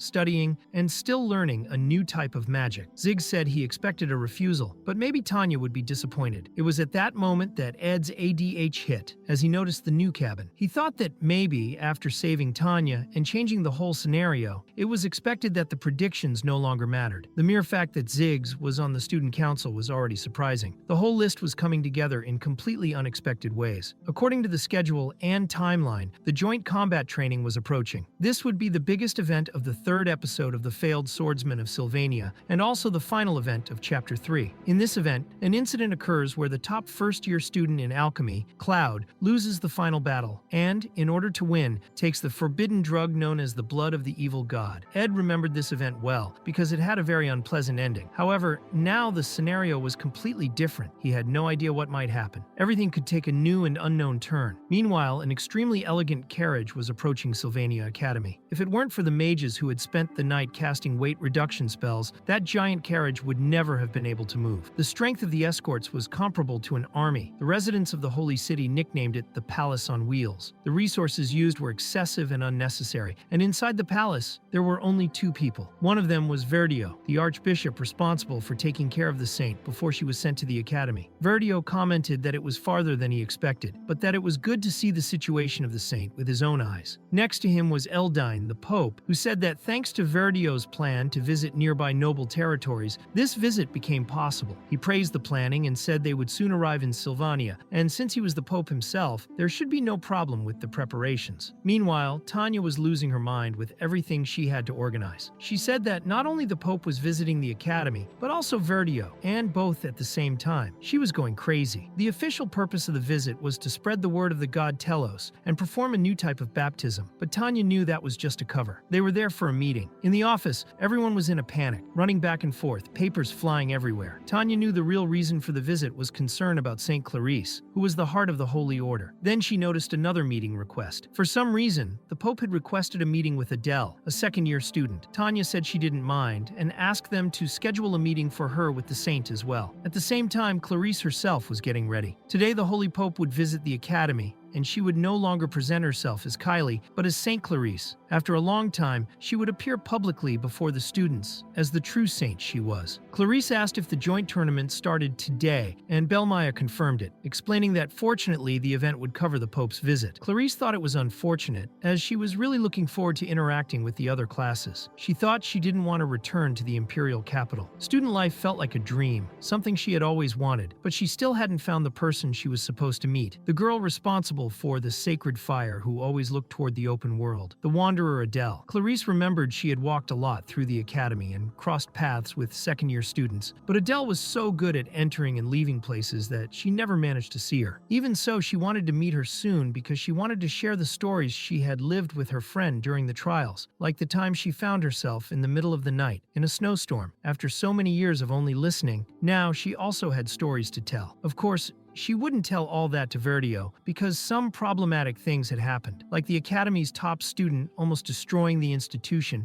and the involvement of a fallen noble in a suspicious murder case. If Verdio, who had always cared so much for her, found out, he would certainly remove her from the Academy. And she couldn't disobey him, not because he had mind-reading powers, since mind-reading belongs to the category of sacred magic and doesn't work on her because she is the saint, but because since her childhood he had been like a teacher to her. That was why it was so hard to lie to him. Belmaya told Clarice she could relax a little and gave her a light shoulder massage. Clarice wondered if her nervousness was that obvious. She thought that for now, everything was fine, as long as she could maintain her double identity inside the academy. But if she were discovered, she would have to say goodbye to her student life. Then she remembered someone who knew her true identity, Ed Rothtaylor. She knew Ed wasn't the type to go around spreading it, but what if he met with Verdio? What if Verdio read his mind and found out everything? She would be expelled from the academy. Belmaya asked if the saint wanted some hot tea to calm down. Clarice said it wasn't necessary, but asked to be prepared to leave. Belle replied that there wasn't much time and asked where she wanted to go. Clarice said she needed to find Ed Rothtaylor, that she would only calm down if she saw him. She needed to see him as soon as possible. Belle was surprised and didn't quite know why, but she found it strange how all the girls threw themselves at Ed, and she herself didn't want him to meet the saint. Later, the list for the joint training tournament was released. Janica told Ed she hadn't received any challenges. Ed asked if there was anyone she wanted to face, but Janica replied that it would seem arrogant to challenge someone directly. Ed thought the event had started just like in previous years, being a tournament where students fought each other and the results affected their grades. Lower-ranked classes could challenge higher ones, and the novelty was a new rule allowing formal challenge letters to be sent. In the current scenario, there were no first-year students in Class A, which meant they might stand a chance against second-year students. Since there were many strong characters in the protagonist's generation, the matches between first and second years promised to be the most interesting. Ed, however, had no interest at all in the third or fourth-year fights. Janica then asked what they would have for dinner that night. Ed replied that he still had some leftover meat he had bought from the inn's restaurant. They could season and cook it. While thinking about it, Ed reflected that among the third-year students, his and Janica's generation didn't have many strong people. The previous year, aside from Janica having defeated Lortell, there had been no one capable of defeating her junior. The fourth-year students, on the other hand, could easily defeat any opponent, but the strongest ones were rarely challenged. Janica commented that Ed was addicted to that book, and he just kept reading without saying anything. Ed said yes, it was a very important book, and for now he would read only that to stay focused. He thought that for some reason he wasn't receiving challenges either. Maybe because he was now seen as someone strong within the academy. Even with the challenge system, he knew that didn't suit Janica's personality. It was too hard for her, and he himself wanted to avoid any unnecessary tension. At that moment, the Pope's guards were clearing the way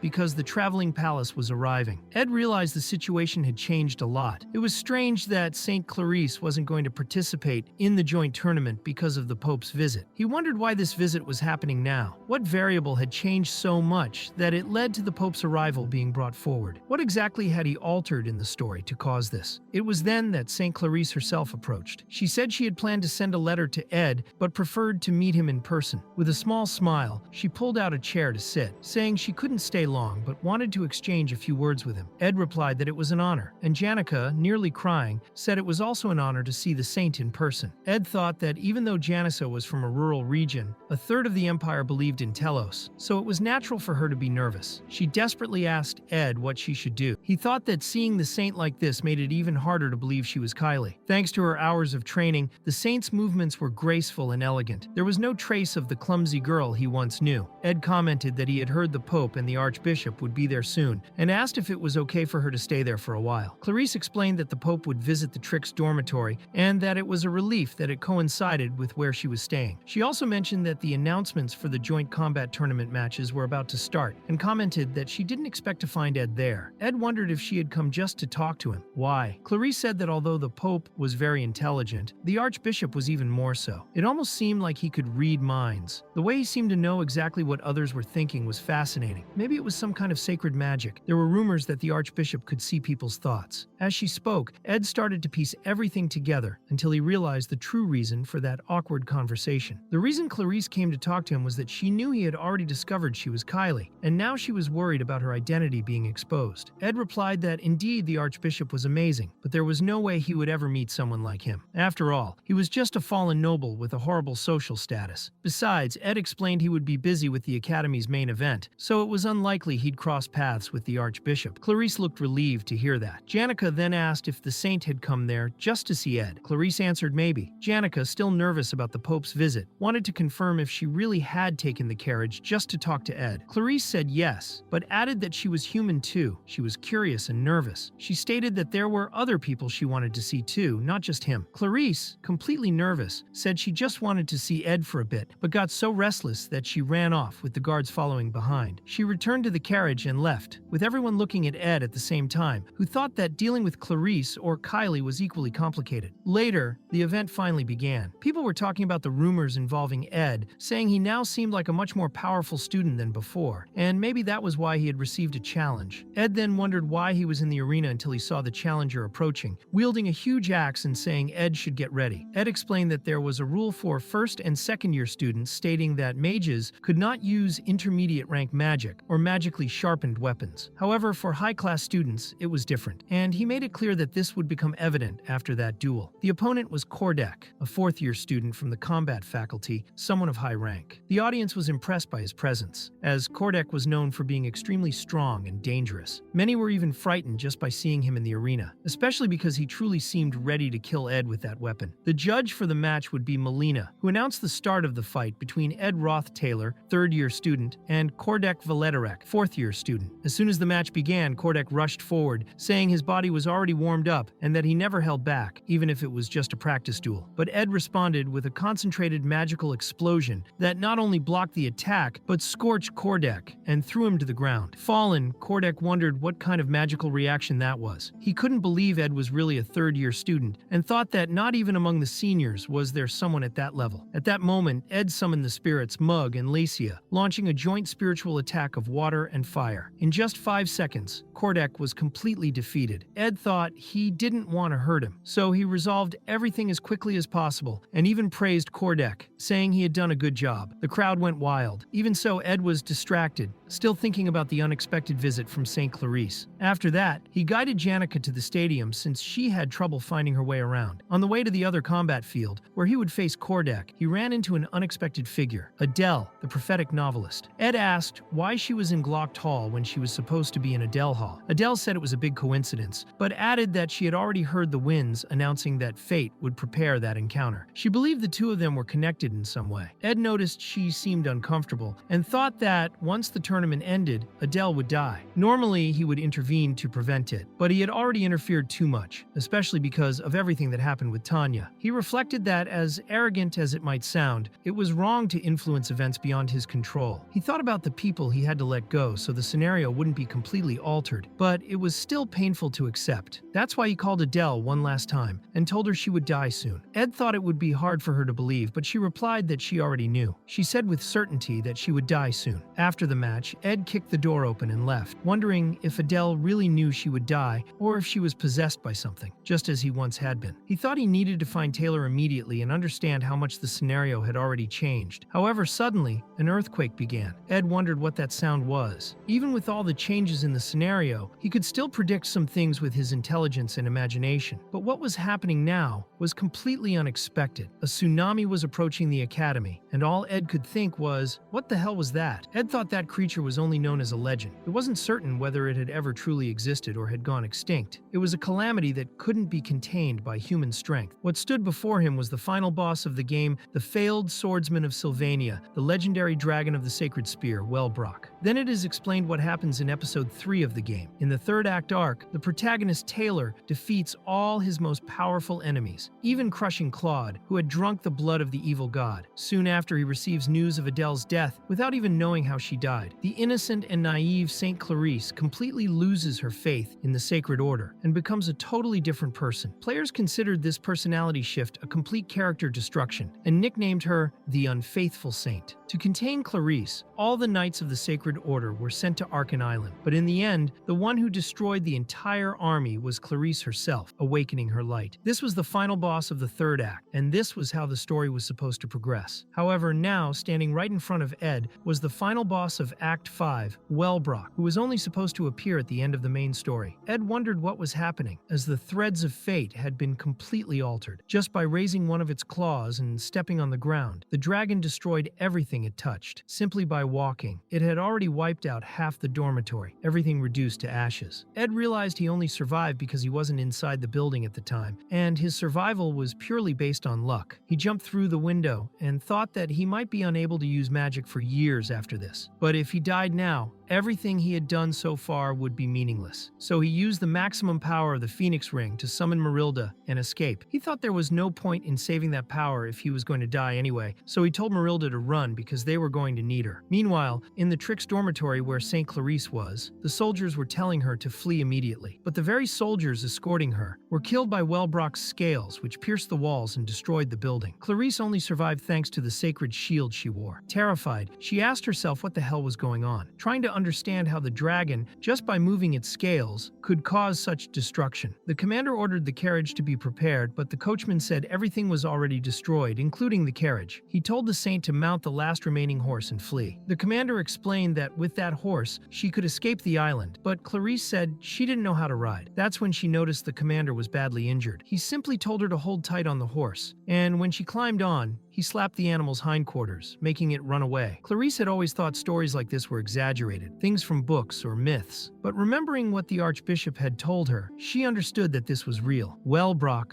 the dragon of the sacred spear, every time it exhaled its magical breath, released power comparable to the sun itself. Everything below him simply ceased to exist. At that moment, Clarice was protected by a nullification barrier. The one who created the barrier was Director Obel, who explained that only high-level magic could stop that dragon's attacks. He said the damn monster had awakened too early and was still striking the barrier. Obel tried to prepare his next defensive spell, but wouldn't have enough time. But luckily, someone managed to restrain Wellbrock's claws with the chains of providence. It was Lucy who did it, using her espectual magic. She told the director that she definitely hadn't planned for this today. However, Wellbrock easily broke free from the chains and struck Lucy directly. Even though she was thrown far, Lucy remained unharmed thanks to her magical shield. Obel thanked Lucy for buying enough time, and with that, he was able to complete his high-level defense spell, the Shield of God's Creation. Combined with Lucy's magic, they managed to temporarily contain Wellbrock's attacks, but they both knew it wouldn't last long. St. Clarice, completely terrified, kept repeating that she needed to flee the island. She had to escape, but wondered what she should do and how she could possibly achieve that now. But then someone said the saint was safe and alive, and it was Ed who said it was good that she was there, asking if she was hurt. However, his arm was already completely consumed by the ring's power. Clarice asked how he knew she was there, and Ed replied that she had mentioned an important meeting, so he assumed she'd be in the Trix dormitory. Clarice said she had tried to flee on horseback, but Ed said that would be completely useless, because even if she escaped the island, she would still be within the dragon's range and would end up dying in vain. She was also pulling St. Marilda, trying to escape, but Ed thought that human strength alone wouldn't be enough to stop Wellbrock. Even with the full power of Obel and Lucy, all they could do now was buy time, just barely holding back the dragon. According to the original story, Taylor would push his power to the limit and awaken the swordsman's ultimate form. Ed wondered if he should give up on everything, but decided not to. He had to focus, since the main story was already completely distorted. At that moment, the most important thing was to find out what had caused Wellbrock to appear there. Now he was certain there was a method to put the dragon of the sacred spear back to sleep. At first, he thought it might have been his fault, since up until now, whenever something strayed from the script, it was because of him. But the butterfly effect didn't work exactly like that. Had he really caused the end of the world? After all, an event that was supposed to occur at the end of Act 5 was now happening in Act 3. Before anything else, he needed to confirm who had summoned the dragon. For that, he needed the most important information from the main characters of Act 3. Lucy was fighting Wellbrock. Clarice didn't seem to know anything, and Taylor, the protagonist, was trying to save everyone at that moment. That meant there was only one person left who could have changed the fate of Act 3. When Ed realized who it was, he was completely shocked. There in the nail hall was Adele, walking calmly as if nothing was happening. Her match had been cancelled, and she commented that it was truly a shame because she might have met the saint. Still, she said she was sure that fate would bring them together again, just like always. Recalling the facts, the final boss of the game had awakened in the middle of Act 3. Fighting him was completely impossible. Instead, they would need to find a possibility, a chance to seal him again, and discover the true reason for his awakening. It couldn't be Lucy, it couldn't be the saint, nor Taylor, so the only one left was Adele. Her constant calm, even knowing she would die, was already very strange. Ed knew that if he found her, she would probably know the truth, but before that, he needed to ensure a safe place for Clarice. The problem was that he didn't have much time left. Soon his body would no longer withstand the magical power of the ring. Ed said they were already in a safe place because fortunately, the magic barrier of Ophelia Storm was still active. He noticed the barrier was working, but the first bombardment had already hit the building hard. Clarice said that everyone inside was probably dead, but Ed pulled her and stated that not everyone. He thought that if the magic barrier barrier was still standing, then someone was still alive. Someone in the maintenance room must be keeping the protection active. And when they got there, they found Belle Maya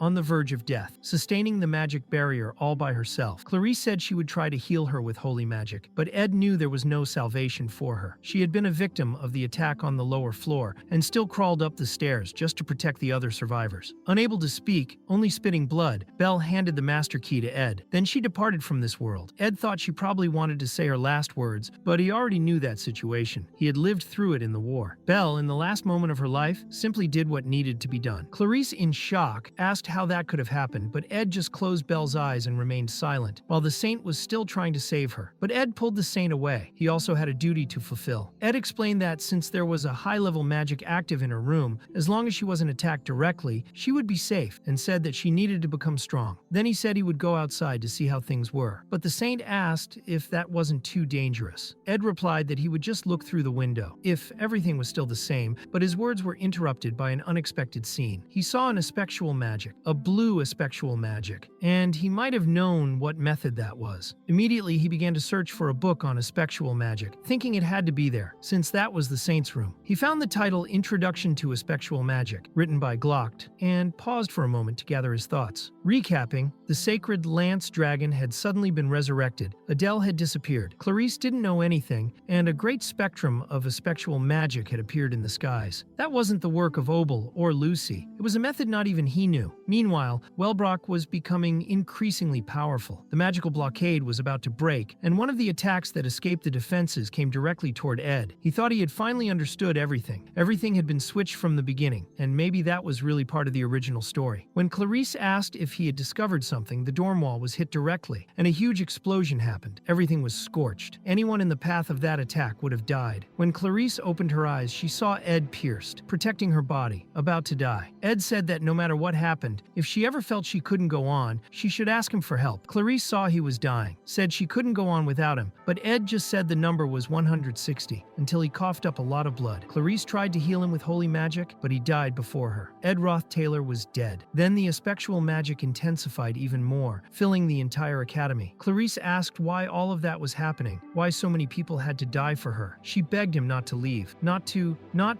until she opened her eyes again. She was back at the moment when she had that conversation with Ed. People were wondering why the saint was there, and she said it was just to see Ed. Clarice wondered what the hell was going on, and was shocked to see Ed alive in front of her. Suddenly, she climbed onto the table and opened Ed's shirt. Ed asked what she was doing, and Clarice realized he had no injuries on his body. Everyone around them was completely shocked. Janica said she knew she was the saint, but she couldn't do that, especially not in public, repeating that it was wrong. But the saint was in complete shock, wondering if everything had been a dream, a hallucination, and concluded that no, it was impossible. Everything she had experienced was real. She began to recall everything, remembering that morning she had spoken to Ed to stop him from meeting with Verdio, then returned to the Trix dorm to wait for the Pope. But while she was waiting, the academy was attacked by the dragon. She barely had time to react, only thinking she would die at any moment. All she saw was death. In the present, she realized that if things continued like this, everyone would die. Ed buttoned his shirt again and asked what had happened to the saint, but she pulled him strongly, saying they had to get out of there. She was desperate, pushed him into the carriage, and Ed wondered what the hell was going on. He said the saint was supposed to be at the Trix dorm to meet the Pope, but the saint said she would take full responsibility for whatever happened and that they had to leave. The carriage departed quickly, and of course Janica was confused, wondering if they were running away together. Later inside the carriage, Ed asked how long she was going to keep crying, and if she didn't realize she was causing trouble, asking why she didn't explain what was happening. The saint answered, saying that suddenly a dragon would appear in the skies of Arkan Island and everyone would die. She said she died, he died, she died, but came back in time. Clarice said it was Ed who saw her at that moment. He seemed to understand what had really happened, but at that time he died and couldn't say anything. The saint said that of course maybe he wouldn't believe what she was saying now, but he said something before dying, that if she ever needed help, she should seek him out. Ed replied that if she said something like that, how could he refuse, but also mentioned that they were already approaching the inspection to leave the island. Even so, Ed said this was a mistake, that they had to return to the island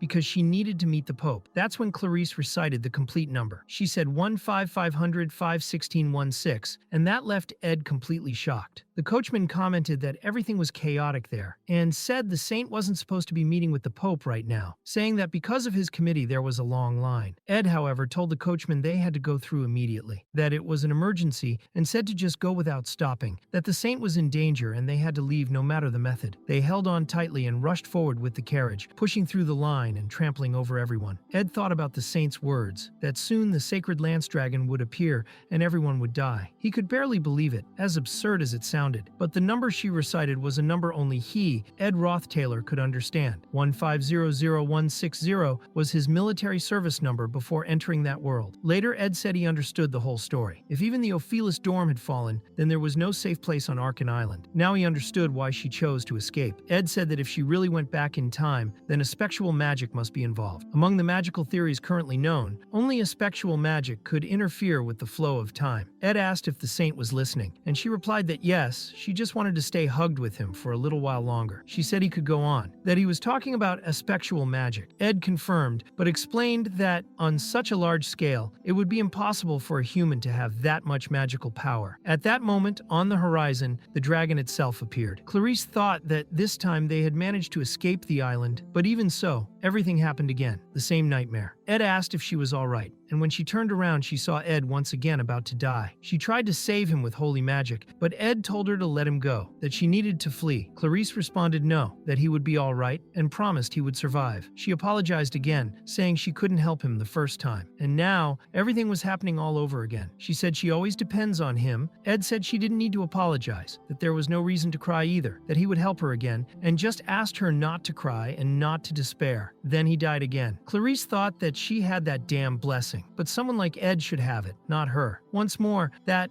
aspectual magic spread across the entire territory, and she returned to the past. Ed asked what Clarice wanted to talk to him about, what kind of conversation was so important for her to come all the way there, but all she did was cry and hug him tightly. She thought that no matter what, she would save him. So once again, she pushed him into the carriage, told the coachman to speed up, and explained the whole situation, but they were directly struck by the dragon. In the third regression, Ed died before even leaving the island. In the fourth, it was the same. He died shortly after they hid in a cave. On the 12th attempt, they went to Glast's secret laboratory, but even inside, Ed was burned by direct attacks from the dragon. On the 15th attempt, it also didn't work. On the 21st, it seemed like it had worked, but everything happened again and again and again. Ed always ended up dead. In this latest attempt, Clarice, someone who didn't even know exactly why she was going back in time, began to realize that no matter where they went in the academy, neither the Pope nor the Archbishop was ever present. Above all, it didn't matter where they ran or hid, Ed always died in the end. She had already repeated that same day dozens of times. Ed always saved her, but she could never save him. Once more, she repeated the number 1602 and wondered what the hell she could do now. They were approaching the inspection to leave the island, but she was hopeless. Didn't know what to do. Didn't know if anything would work. In fact, she was sure he would die again. But this time, Ed stepped out of the carriage and asked the coachman to stop. He got out slowly and asked the saint to step out as well. He said he didn't know how many times this had happened, but that she needed to rest. Clarice thought she didn't know why he was doing all that, but she felt that something had changed this time. Ed said he didn't know exactly what was going on either, but he knew some people who might be able to help. Clarice said there was no time. She didn't want to see Ed die again. She said that all they needed to do was run away, that she had tried everything over and over, but he always died in a different way. Nothing worked, but Ed replied that it was all right, that nothing she did had been in vain. He said the fact that the injuries on her body didn't disappear after each time travel was a risk factor, and asked why the wounds remained, even with time being reset. Ed explained that the blessing on the saint's body reacted against anything that tried to harm her, and that was what was protecting her. Moreover, she had total protection against holy magic, which explained why Verdio couldn't read her mind, and also why her memories remained intact after each time regression. Ed concluded that this was being caused by a holy magic that allowed time travel, and that probably a spectral magic was being used alongside it. At that moment, Clarice realized that this was what Ed had figured out the first time. Ed said that the only way such a spell could work was if it was based on a divine magic, and asked if she now understood the hope they still had. At that moment, Clarice threw herself into Ed's arms, crying a lot. She said that at first she was counting, but after 10 times, she stopped counting how many times she had seen him die. Ed said that she had come a long way down that path, but now it was okay, that she could calm down and soothe her heart. It is said that whenever people find themselves repeatedly facing a wall they cannot overcome, they all wish for the same thing, a new hope. Ed said that from now on, she could leave everything to him because he needed to eliminate the source of the problem. Even Ed found it all very strange,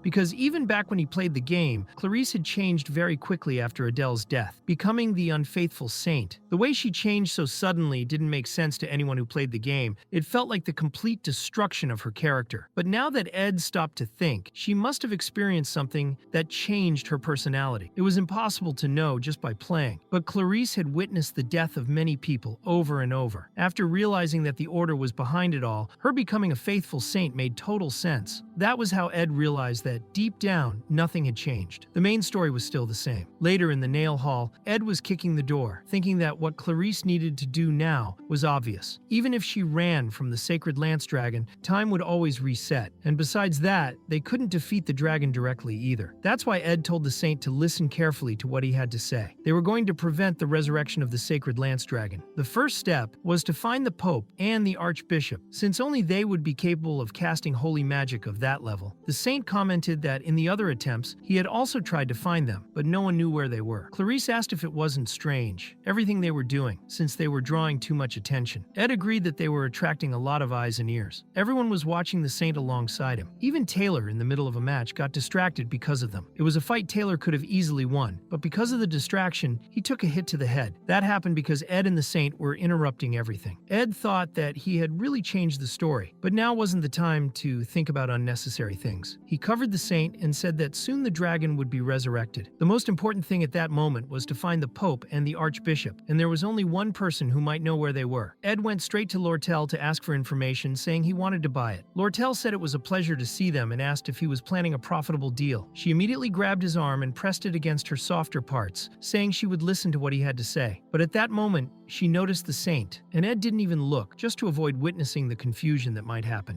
Lortell asked if he had been studying too much magic because she wanted to know if maybe he had learned hypnosis, since the saint was with him. Ed replied that there was something important they needed to find out, and that it had to be done before the end of the tournament. He said he would pay whatever she asked. Lortell told him to explain everything that was happening first. Later, near the bridge off the island, one of Lortell's subordinates said that, following her orders, he had gathered all the witness reports around the Mex's tower. Lortell said that now they would discuss the price. Normally, she already charged a lot, but that day she might need to charge even more. Ed explained that it was an emergency, and Lortell even gave up her match to accompany him. Lortell could understand Ed, since he had done many surprising things at the academy.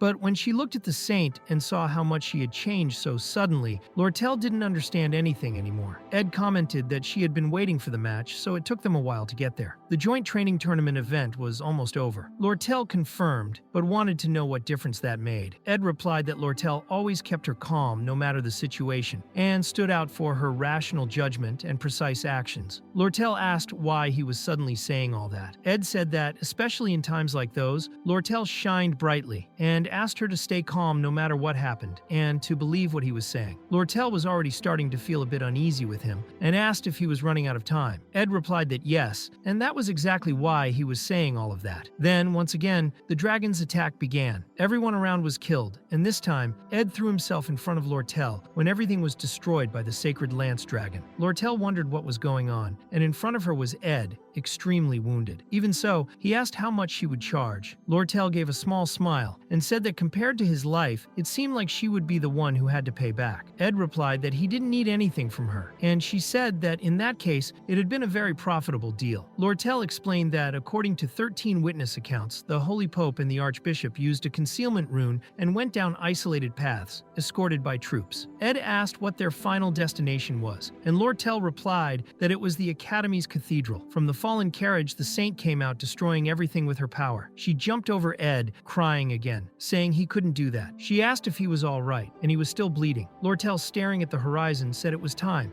They needed to move. She said that at least one of the horses could still walk. It was badly injured, but maybe they could reach the academy with it. Ed said they needed to hurry and asked for the reins. Lortell replied that even with a saddle, it would be difficult to put two people on the same horse, so one of them would have to stay behind. Ed stated that he needed to go with the saint, and that he would explain later. Lortell then helped the saint mount. She said she trusted that Ed had a reason for all of it, and that she would believe in him. Ed thanked her and promised he would repay the debt later. Lortell, however, said no, and pulled Ed, saying he would repay it now. Then she gave him a deep kiss. The saint turned completely red at that, until she noticed Lortell was glaring at her. Lortell said his second kiss was also with her, and that this was just insurance. Soon the horse took off, and Lortell told the saint that this world has rules. If you don't patent a product someone else is trying to claim, you'll end up losing it. After waving goodbye, she fell silent and realized she wasn't confused about anything. The calamitous dragon, the one that nearly caused the apocalypse years ago, was standing before her. Even so, she said to put on a smile, because she was Lortell, the one who laughs and negotiates. And at that moment, she stood before Wellbrock, saying that in the end, she would find victory. While Lortell held off Wellbrock, Ed was taking the saint to the Academy's cathedral, and Clarice wondered how Ed could be so calm, how he wasn't scared. Before, she was sure he wanted to run away from that place, but then the horse was struck and died, and when the two rolled on the ground, Ed was badly injured and bleeding, though he said it was fine, because he had been through worse. She didn't understand how he could be so strong, but Ed said what mattered most was that they had finally reached the Academy's cathedral. Inside the cathedral, it was clear there was a guardian. In the long and grand history of the sacred imperial capital, those guardians were known as the greatest holy sorcerers. They were so powerful that not even Lucy could drive them back alone. They were completely loyal to the point of giving their lives for Telos, a sacred title held by only 8 people known as the Apostles of Telos. The saint ordered the apostle to step aside, but it was explained that his only weakness was his devotion. Generally, an apostle would obey the saint, but this time he did not let her pass, saying he was following the Pope's orders and that no one would get past him, for the saint's own sake. Ed didn't hesitate and charged with his knife, but the strike was blocked. He insisted that the saint had to enter quickly, and when the apostle tried to stop her, he was hit by a wave-amplifying impact sphere, one of Ed's magical tools. So powerful, the apostle couldn't stay standing. Then wind blades were launched directly at his face, and he barely managed to defend himself. He failed to guard the entrance, and the saint was already inside the cathedral. The apostle, confused, asked who Ed was, saying he would soon die, since he was bleeding too much and had no strength to fight. But then he felt an enormous pressure coming from Ed, who was using a lot of magic and declared he hadn't even summoned a single magical arrow yet. The apostle activated the awakening of the sacred body and readied his spear to kill Ed. When Ed fired several magical arrows, the apostle dodged all of them with ease. In the name of Telos, he struck directly and pierced Ed's chest with the spear. Earlier, Ed had explained something to the saint. He said he had calculated everything wrong, but still wouldn't ask Clarice to give up. She would have to keep going, even if she saw him die again and again. Her body and soul wouldn't be restored, but if she discovered what was happening, she could return to the past with memories of the future. Ed asked her to hold on tight to that heart and give it her all. Even with the spear through his chest, Ed grabbed the apostle's arm and stabbed him with a magic explosive dagger. He said that if it worked, she would be able to finish everything perfectly. He remembered this as he activated the full power of the Phoenix Ring. The apostle asked how he dared, and Ed replied that of course he wouldn't go down without a fight. Then, with all his power, he summoned Marilda, who appeared and devoured the apostle's head. Ed, already on his knees and gravely wounded, was caught by Marilda, who complained that he was insane for not summoning her from the start. Ed replied that he didn't want her to get hurt. Marilda was visibly worried, trying to save his life, but it wasn't enough. Ed already knew he would die there. Meanwhile, inside the cathedral, Clarice's door was locked, but she had already been there countless times. Behind that door was a long corridor that led directly to the sacred chamber, so Clarice used holy magic and blew everything up. When she entered, she saw someone covered in blood, practically dead, and it was Adele. Clarice asked why she was there, why she was in that state, what had happened. Adele replied that she arrived earlier than expected, but even so, there was no reason for her to come back. The saint bore a sacred mark on her body, a mark that can only be made when the power of the Holy Archbishop, the 6 bishops, the 8 apostles, and the Holy Pope is fully united. Only one person can carry this sacred blessing, and that is the saint herself. At that moment, it was Adele's body that was emanating the spectral magic of time reversal. Clarice didn't understand how that was possible, but Adele said she didn't have much time, that everything was about to end and asked Clarice to wait just a little longer. Clarice asked what she was talking about, and of course she couldn't stop the explosion. After that, she went back in time, standing in front of Ed, and she was very shaken. But this time she decided to tell everything. She knew everything. So we go back to Adele's past. Adele's first memory was of seeing several seagulls flying in the harbor sky, while two children played in front of the lighthouse. Adele warned one of them not to run, or he would trip over a rock and get hurt. She thought her parents had left their hometown for the great trade city of Oldek, trying to escape the war as refugees. However, that didn't go well. They were deceived, fell into scams, and ended up eating only a piece of bread a day to avoid starving. One day, however, she received a lot of food, delicious food, in great quantity. Adele's father left her sitting on a bench in the city center and said he would be right back, that she just needed to wait a little. He looked at his daughter one last time and then ran off. Adele thanked him for the luxurious sandwich she was eating, but despite how tasty it looked, she couldn't taste anything. Adele stood up and said it was time to leave. As she walked away, the boy tripped on the rock and got hurt, just as she had predicted. After that, she became an orphan at the Deldaros orphanage. One of Oldek's great virtues was faith, and this also applied to the children at the orphanage. They received support from the Order of Telos, but only if they faithfully attended Mass and served as little devotees. One day, after picking up a lute left at the dock, she started learning to play hymns and began spending more time in the church, distancing herself from manual labor. Until one day, when another tithe-filled Mass was about to begin, Verdio was collecting the money saying it was necessary, but it was obvious he just wanted the cash. Suddenly, one of the candles fell, setting fire to part of the altar and to Verdio's own clothes. But Adele appeared with a bucket of water and put out everything with ease. She said it would have been a huge problem if it had caught fire, and Verdio asked how she knew that was going to happen. Adele replied that she had seen it in a dream. She said she has that kind of dream twice a month, in which she sees the future. Verdio, desperate, took her hand and said it was an honor to finally meet her. He called her the Saint of Telos. Overnight, her treatment changed completely. She was given a banquet just for her, a luxurious room, and a special bath. She began praying every day, took etiquette classes, and sacrificed her sleep time to study. It was a completely different life from the one she had before. She was baptized directly by the Holy Pope, the Archbishop, and the Great Apostle. Carrying the will of the Order of Telos, she received the blessing of holy magic in her body. After that, her sacred power increased drastically, and she completed the procedure necessary to receive the mark. For the first time, she was able to see her own future instead of others. She saw the dragon of the sacred lance, and later Verdio asked if she was giving up on being the saint. Adele thanked them for everything they had done for her, for everything they had taught her, and wished the best for the Order of Telos, but said she wanted to serve the Order in a different way. Verdio said that she still was not convinced, and explained that her precognition ability was an effectual magic, capable of altering the divine providence of Telos. The timeline created by Telos had been affected precisely by that instinctive ability, which is why she was chosen as the saint. He said her gifts were incredible, but now she could finally see her own future, couldn't she? Many years had passed since Adele gave up being the saint of the Order of Telos, but she remained in the imperial capital, taking care of the sacred flame. At night, she played her lute because, if she fell asleep again, her future would appear before her eyes, and what she saw was her own death. Verdio remarked that the plan had failed,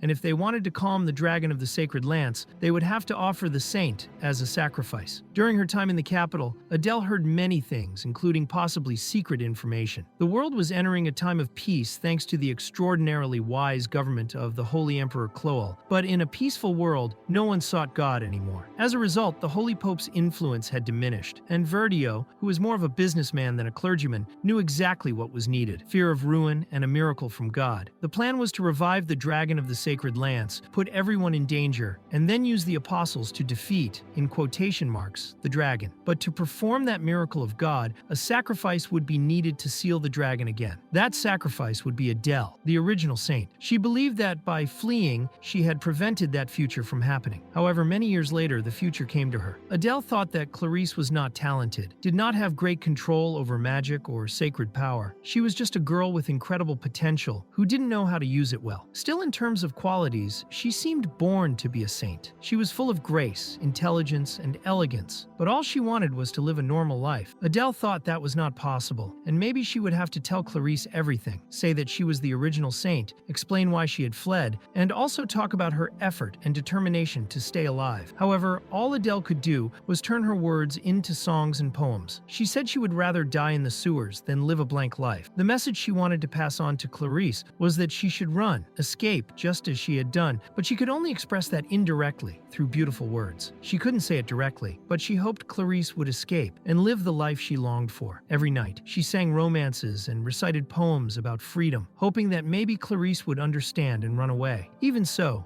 guilt stabbed Adele's heart every time she saw Clarice smile, because she knew that life inside the church was nothing but hypocrisy. One morning in the imperial capital, she fled, becoming a nomad, and her final destination was the Sylvania Academy. She arrived there completely covered in blood. At first, she didn't understand what was happening or why the dragon would be revived now, but when she saw everything before her, she understood exactly what needed to be done and how it all would happen. When she entered the chapel, the third apostle of Telos, Tarak, forbade her from entering, so she rolled up her sleeves and showed the saint's mark. She took advantage of the surprise attack to enter the cathedral, but the apostles were already there, all gathered, using their power to awaken the dragon of the sacred lance. The catalyst of the ritual was a dagger that contained the fang of the dragon Wellbrock. Adele tried countless times to convince Verdio, but no one listened to her. When she realized that Clarice was not in the cathedral and was still in the Trick's dormitory, Adele concluded that everyone had assumed the stories about the dragon of the sacred lance were just exaggerated legends. In the end, they were forced to use the saint as a last resort to save them. They needed her sacrifice to put the dragon back to sleep. They used the sacrificial circle inscribed on the chapel floor for that. Then, everything came to an end. Adele was the sacrifice. She stood at the center of the circle. Even if her life had been meaningless until then, at least now it had a purpose. Everything might have been built on lies, but she saw light in Clarice's eyes, and that was enough. What no one predicted was that the blessing of holy magic would protect her body. The aspectual magic within her was activated to its maximum limit. The aspectual magic used the sacred power as fuel, which completely doubled the flow of time, making everything repeat again and again. Adele was surprised the last time she saw Clarice, but she knew she did not have much power left. She thought one or maybe 2 times would be enough. Every time she returned in time, she went back to the cathedral. But this time, unlike all the others, she found Ed along the way. Ed asked if she preferred orange juice or just cold water. He was sweaty because he had run there again. Adele remembered the moment when Verdio realized they could not stop the dragon and that they needed a miracle. Precisely today, when the world needed to believe in the Order of Telos again. But it was clear that the arrogance of the Order had nearly caused the end of the world. They underestimated the power of the dragon of the sacred lance, and the only way to stop it was with the saint offering herself in the sacrifice rune, either the life of one saint or the life of the other. While being sacrificed, Adele felt no remorse, because she believed that this had always been her duty. However, the sacred blessing protected her body, and this completely changed the temporal flow of the world. Even so, she was not affected. She only stayed alive long enough to repeat everything. Her body could no longer stand. She opened her eyes and was back in the hall again. But each time everything repeated, the sacred power diminished until it nearly vanished. She repeated it many times, sacrificing herself non-stop. That was her punishment. She thought she should never have passed her duty to someone else. If she had done everything alone from the beginning, things would have been much simpler, but that could not last forever. So she gave up trying to convince Verdio and simply started to sacrifice herself again and again. She thought that this time, when she entered the cathedral, she would throw herself directly into the sacrifice circle to try to save lives. She was almost there, but now, at that moment, Ed was holding her. He sat Adele down on a bench and said he knew she would die very soon. She was shocked to hear that and remembered. She remembered that Ed Roth Taylor, from the beginning, knew she would die. He knew the future. Until that moment, he had never said anything like that to her directly. Adele's response had always been the same. She said she knew. That conversation felt like a distant memory. That's how she felt after going back in time so many times. Nothing changed. That conversation had happened inside the cathedral as well. She needed to leave and fulfill her duty. She needed to end everything. But Ed said he didn't know everything and asked if that was really all she had to say. She was going to die, and that was all? Adele asked what was wrong. She needed to hurry back, but Ed insisted. He asked if that was truly it. Adele thought and confirmed that in every time loop she died, always. She had known that for a long time, and until then, never had anything to say about her own death. Probably what Ed would say, if he were there, would just be that. Seeing Clarice's smile would be enough. That was all. But Adele asked him to leave her alone. That's when she found herself in another memory, the moment she was abandoned by her father. And Ed appeared there too, asking again if that was really all. Adele thought that at that moment she wanted to say something else, but she didn't. What she wanted to say was that she wasn't obligated, that she wanted to scream, that she wanted to beg him to stay with her. In the end, after so many lies and time loops, Adele finally spoke. She said she was scared, that she was afraid, that she didn't want to die. Ed sighed and said that finally she had said it. Adele took a sip of cold water, and Ed said it was clear she had been through many difficult things. Clarice. He asked her to tell him the whole story, because now they were going to put an end to it. After Adele told the whole story, Ed decided that it was best if they separated. After Adele himself, while Clarice went directly to the cathedral where Taldarek was. He asked why Clarice was there, since she was supposed to be waiting in the dormitory. But Clarice walked past him, completely ignoring his presence, thinking that this time she would learn the whole story. Clarice arrived and told everyone to stop, the Pope, the Apostles, and Verdio. She said she had believed in Verdio all this time, thinking he would never put anyone's life at risk. But Verdio responded that she was correct, for he lived for the good of the imperial capital. According to him, Saint Telos always stands above everyone and everything, but the ignorant population would never believe unless they showed something truly impressive. Clarice asked if that was why he wanted to summon the Dragon of the Sacred Lance, and Verdio replied that it wouldn't take long. Clarice said he was underestimating the power of that dragon, and said that from the very beginning he knew. From the start he intended to use the saint's life as a sacrifice. Verdio replied that it was just a life insurance policy, to make sure everything ended well later. Ed explained that the truth was not pretty, and summed it up by saying the church was in decline, losing followers and running out of money. So they decided to revive the Dragon of the Sacred Lance, so the apostles could, in quotes, defeat it and restore the fame and power of the Order of Telos. Adele added that Archbishop Verdinho had always been like that, someone who, as an ordinary priest, made the congregation grow and filled the warehouses of the Holy Imperial Capital, and that was how he proved his faith. Ed asked if Adele had tried to convince them not to do it, but she said that as someone who had fled from her responsibility as a saint, she had lost all trust from the Order. So of course no one would listen to anything she said. Verdio always used force to make everyone agree with him, and he also brought a force no one could fight against, the 8 Apostles of Telos, the most powerful army of the Holy Imperial Capital. At that moment, Verdio apologized to Clarice, saying it wouldn't take long, and declared that he would put her to sleep for a while. Adele said that considering the strength of the apostles, there was nothing they could do, until suddenly she blushed because Ed picked her up onto his back. Ed said that strength and power weren't a big concern because he knew someone even stronger, and right at the top of the cathedral, a lightning bolt struck, a high-rank electric magic, a divine punishment that hit the apostles directly on the head. Verdio asked who could have done that, and the answer came soon after. After striking down one of the apostles with lightning and binding the others with spectral magic, Lucy appeared saying she did not fear Telos, because she was an atheist. Lucy said she didn't believe in God, but she believed in punishment, and that was something she believed in. Sinners should be afraid. Verdio asked what she meant by that, but another apostle was knocked down like a piece of trash. Lucy asked if he didn't know that it was written in their own Bible that arrogance is a sin, and therefore should be punished. When Verdio asked what she was doing, he ordered the 2 remaining apostles, the 2nd and the 8th, to try to stop her, but their attacks were completely useless. With a simple spell, Lucy easily took one of them down, but there was still one last apostle, the guardian Taldarek himself, who was ready to finish off Lucy, killing her right there. Except when he tried to strike her, she simply vanished. Lucy wasn't just a master of speed, she was the master of space-time. Using spatial advance, she moved behind poor Taldarek and cast an electric spell directly into his body. Verdio wondered how all the apostles had failed to stop her, and whether that monster was really her. But the most important thing was understanding how she knew what was happening in there. He thought the plan was to revive the Dragon of the Sacred Lance and defeat it to increase the authority of the Order, and that the chosen stage was Arkan Island, where the students were. To make sure the plan wouldn't fail, Verdio had sealed the box and hidden everything. He told the Pope they needed to leave, but Lucy asked if he was trying to run away. Before he could escape, she used time prison, and he wasn't fast enough. But at the last moment, one of the apostles appeared to save Verdio, and he ordered them to capture the saint. The apostle then ran off with the saint in his arms, while another remained frozen by Lucy's time magic. Verdio thought he would take the evidence away and use the Pope's authority to pressure the academy, but Lucy cast another high-rank electric spell, Divine Punishment. One last apostle jumped in front and took the full impact of the magic. At that moment, another apostle fled with the Pope, while the previous one continued the saint's abduction. They said the order would be victorious, but Lucy complained that they were all extremely annoying. One of the apostles told Verdio that even if they escaped, they would be found soon. Verdio said that was fine, that they just needed a moment. He would destroy all the evidence and accuse the academy of an act of violence. But just as they were about to leave, a storm of fire stopped them. It was a basic ignition spell, and the apostle wondered how such a simple spell could be so powerful. At the last moment, she managed to repel the ceremonial dagger thrown by Ed, which was imbued with the spiritual explosion formula. The explosion was so intense that it could be seen from the horizon. The apostle was completely charred and left behind by Verdio. Ed ordered Verdio to stop, but he tried to run. Verdio thought that boy knew where they would escape to, and tried to cast a holy spell to hit him. But Mugui stepped in the way and took the full magical hit, becoming seriously damaged. Ed let him go, and he fled toward the forest. Verdio believed that if he could hide with the evidence, everything would work out. The forest was dense,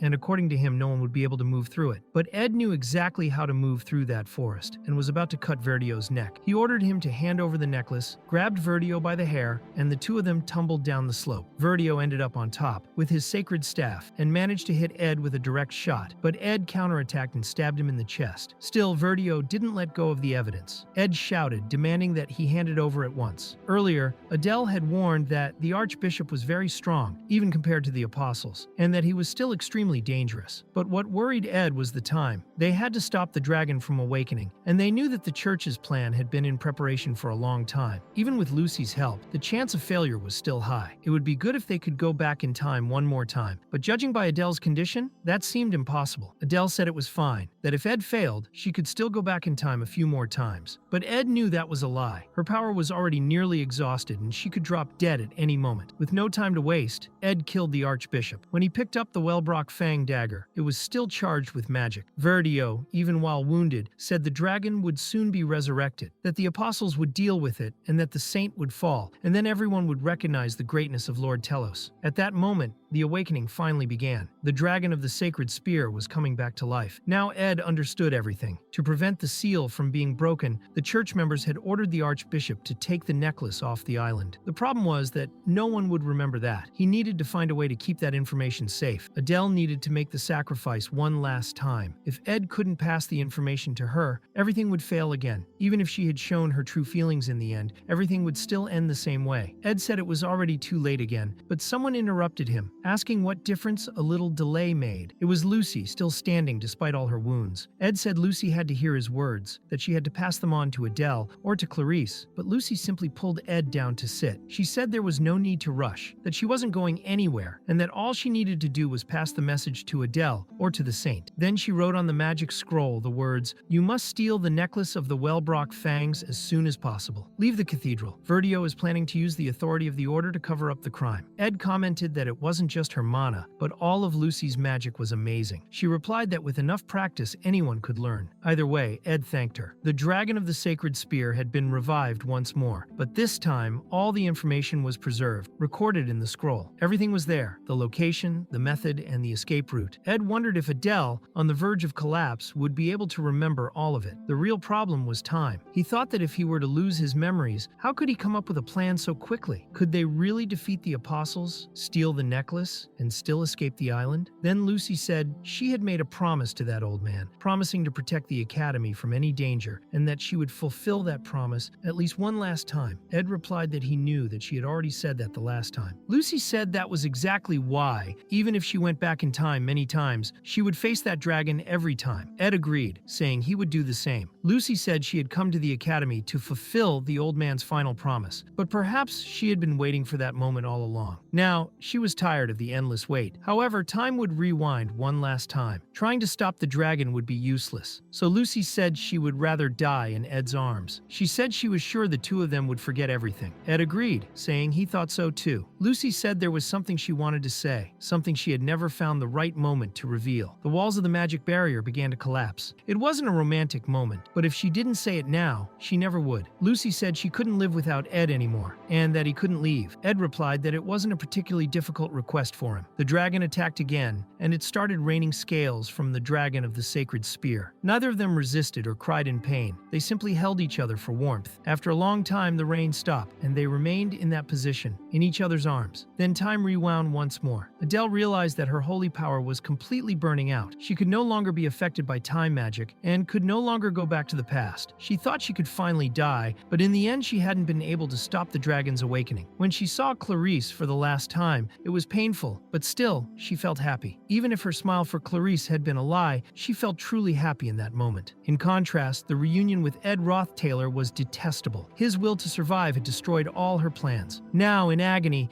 in that terrible state, Adele remembered the nature of what she had to do. She needed to stop the dragon's awakening. She needed to die according to her fate. She confirmed Ed Roth-Taylor's plan through the magic scroll, but knew that plan was impossible. First, Clarice would have to convince Ed that he had lost his memories due to the distorted flow of time. Then, throughout the morning, he would have to come up with a new plan and gain enough power to defeat the Apostles of Telos. Mobilizing all that would also take time, and Adele knew Ed wouldn't reach the cathedral in time. Verdio's plan had already begun. The magical power was already being infused into the necklace, and it was only a matter of time before the dragon awakened. The sun was fading, and the shadows would grow soon. Adele thought that as soon as she crossed that hallway, she would reach the chapel. There, she would sacrifice her body once more. But then she saw something surprising, something flying in the sky. At the moment time returned to normal, Ed collapsed with a sharp headache. At that moment, he was reading Introduction to Spectral Magic, and it is explained that for those who have developed resistance to spectral magic, this kind of magic does not affect them directly. Adele's regression magic was a combination of spectral and holy magic. The blessing of holy magic grants resistance to holy magic itself. That's why Clarice was able to keep her memories. Perhaps it was because Adele had lost part of her strength, or maybe because Ed was already studying spectral magic. Right before the regression, the spectral magic inside Ed's body resisted Adele's spectral magic. As a result, he remembered all possible futures. He remembered all the times he had died. He remembered all the outcomes that had gone wrong. Ed thought he would go insane from so much information, but he finally managed to stand. He said that now it was a race against time. That thing flying in the sky was a great wind summon, and the one riding it was Ed. He flew high and easily stole the Wellbrock Fang dagger, now charged with power. Defying everyone there, he faced Verdio and the Apostles. Verdio ordered the Apostles to eliminate him, but Ed barely managed to dodge. Ed thought that throughout these endless cycles, these time loops, the beginning was almost always the same. St. Clarice would drag him into the carriage, explain time and his service number. Then he would travel, organize his thoughts, and take time to understand the situation. While thinking about this, Verdio said he didn't know who Ed was, but asked if he truly intended to face the Apostles of Telos. Ed thought the answer had always been right beside him. Literally. That summon, the Great Wind Eagle, belonged to Janica. He realized that she was faster than any carriage, much stronger than him, and above all, someone who would believe in him, no matter what he said. She was the one who had always been with him, Janica Failover. Ed held the dagger and thought they were truly in a race against time. They had less than an hour. The necklace with the fang was already activated, and it was the key to awakening the sacred spear dragon.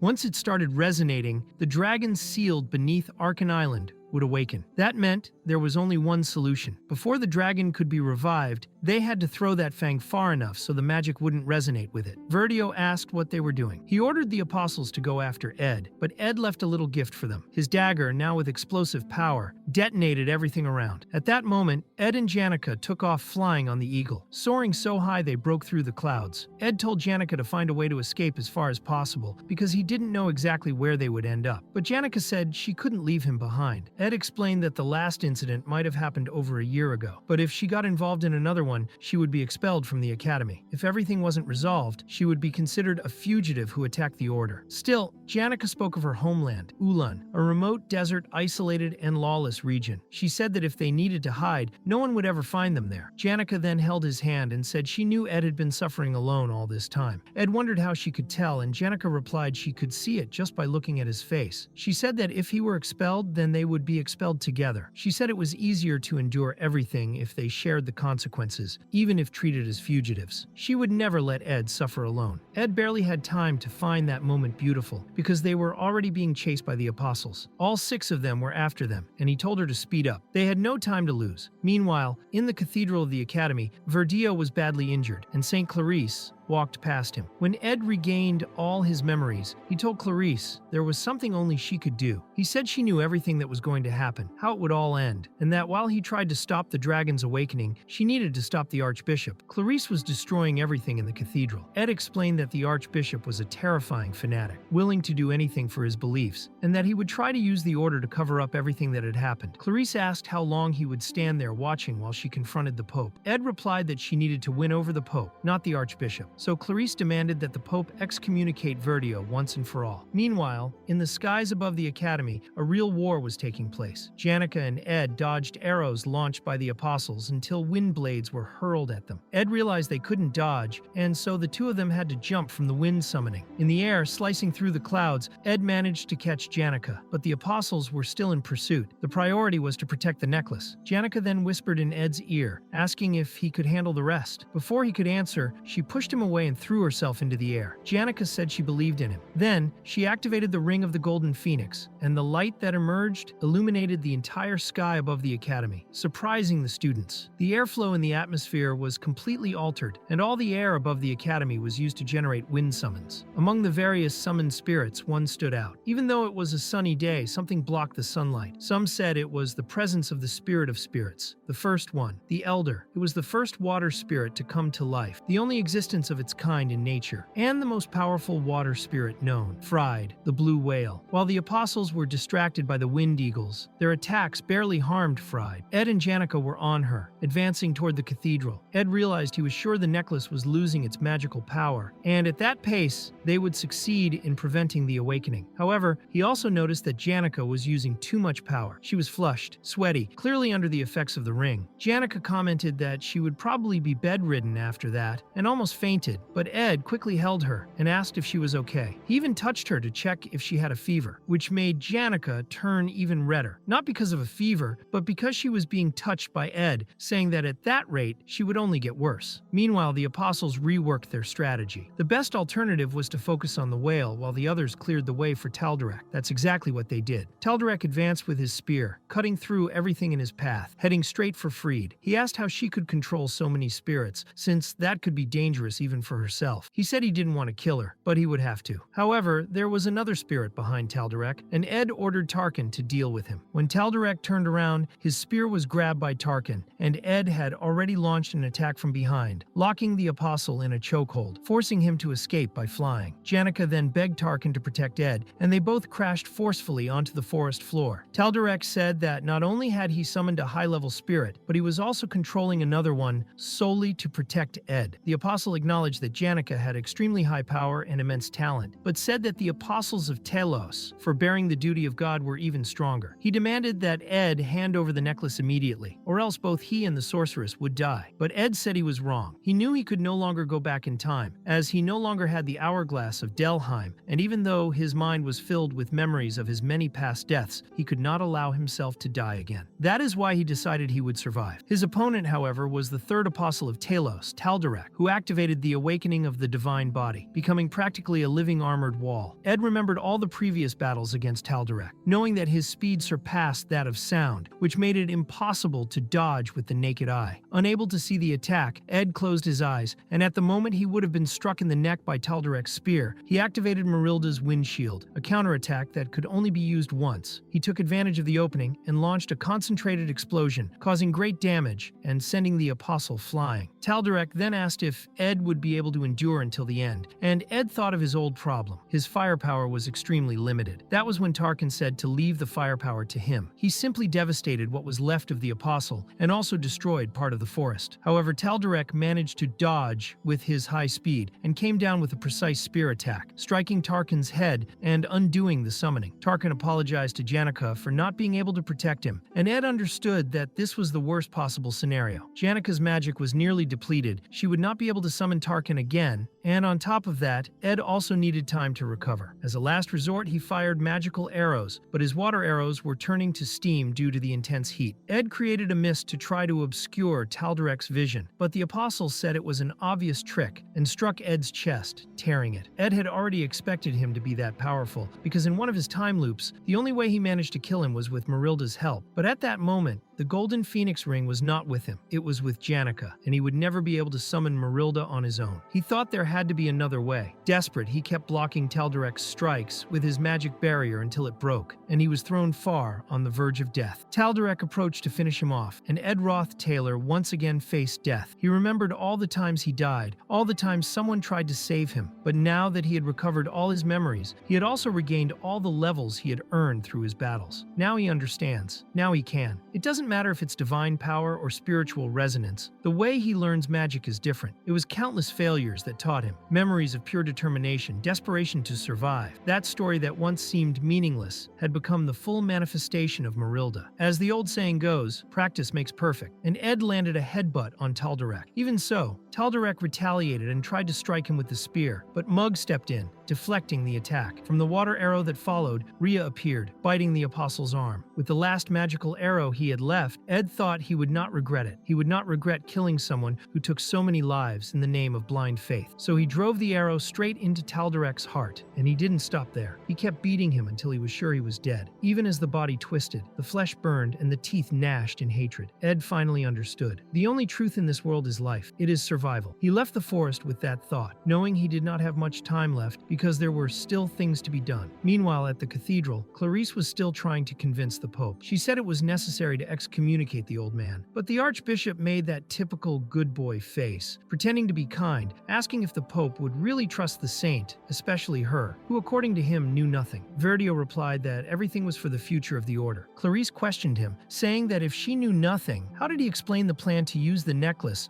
with Wellbrock's fang to revive the dragon of the sacred spear, just so the apostles could defeat it and further increase the fame of the order? Wasn't that the plan? Verdio asked how she knew that. Clarice answered that they had tried many times to hunt that dragon, but the church never succeeded. Clarice said it was a flawed plan, one that would never work, and they were repeating the same mistake over and over. Now she was starting to understand, and that is all for today's story. This is the narrator's favorite work, the absolute favorite, even if it's not supposed to be, but it still is. Leave a like, subscribe to the channel, and comment if you want more because the narrator really wants to keep telling this story. Thank you so much to everyone watching right now. Don't forget to leave a like,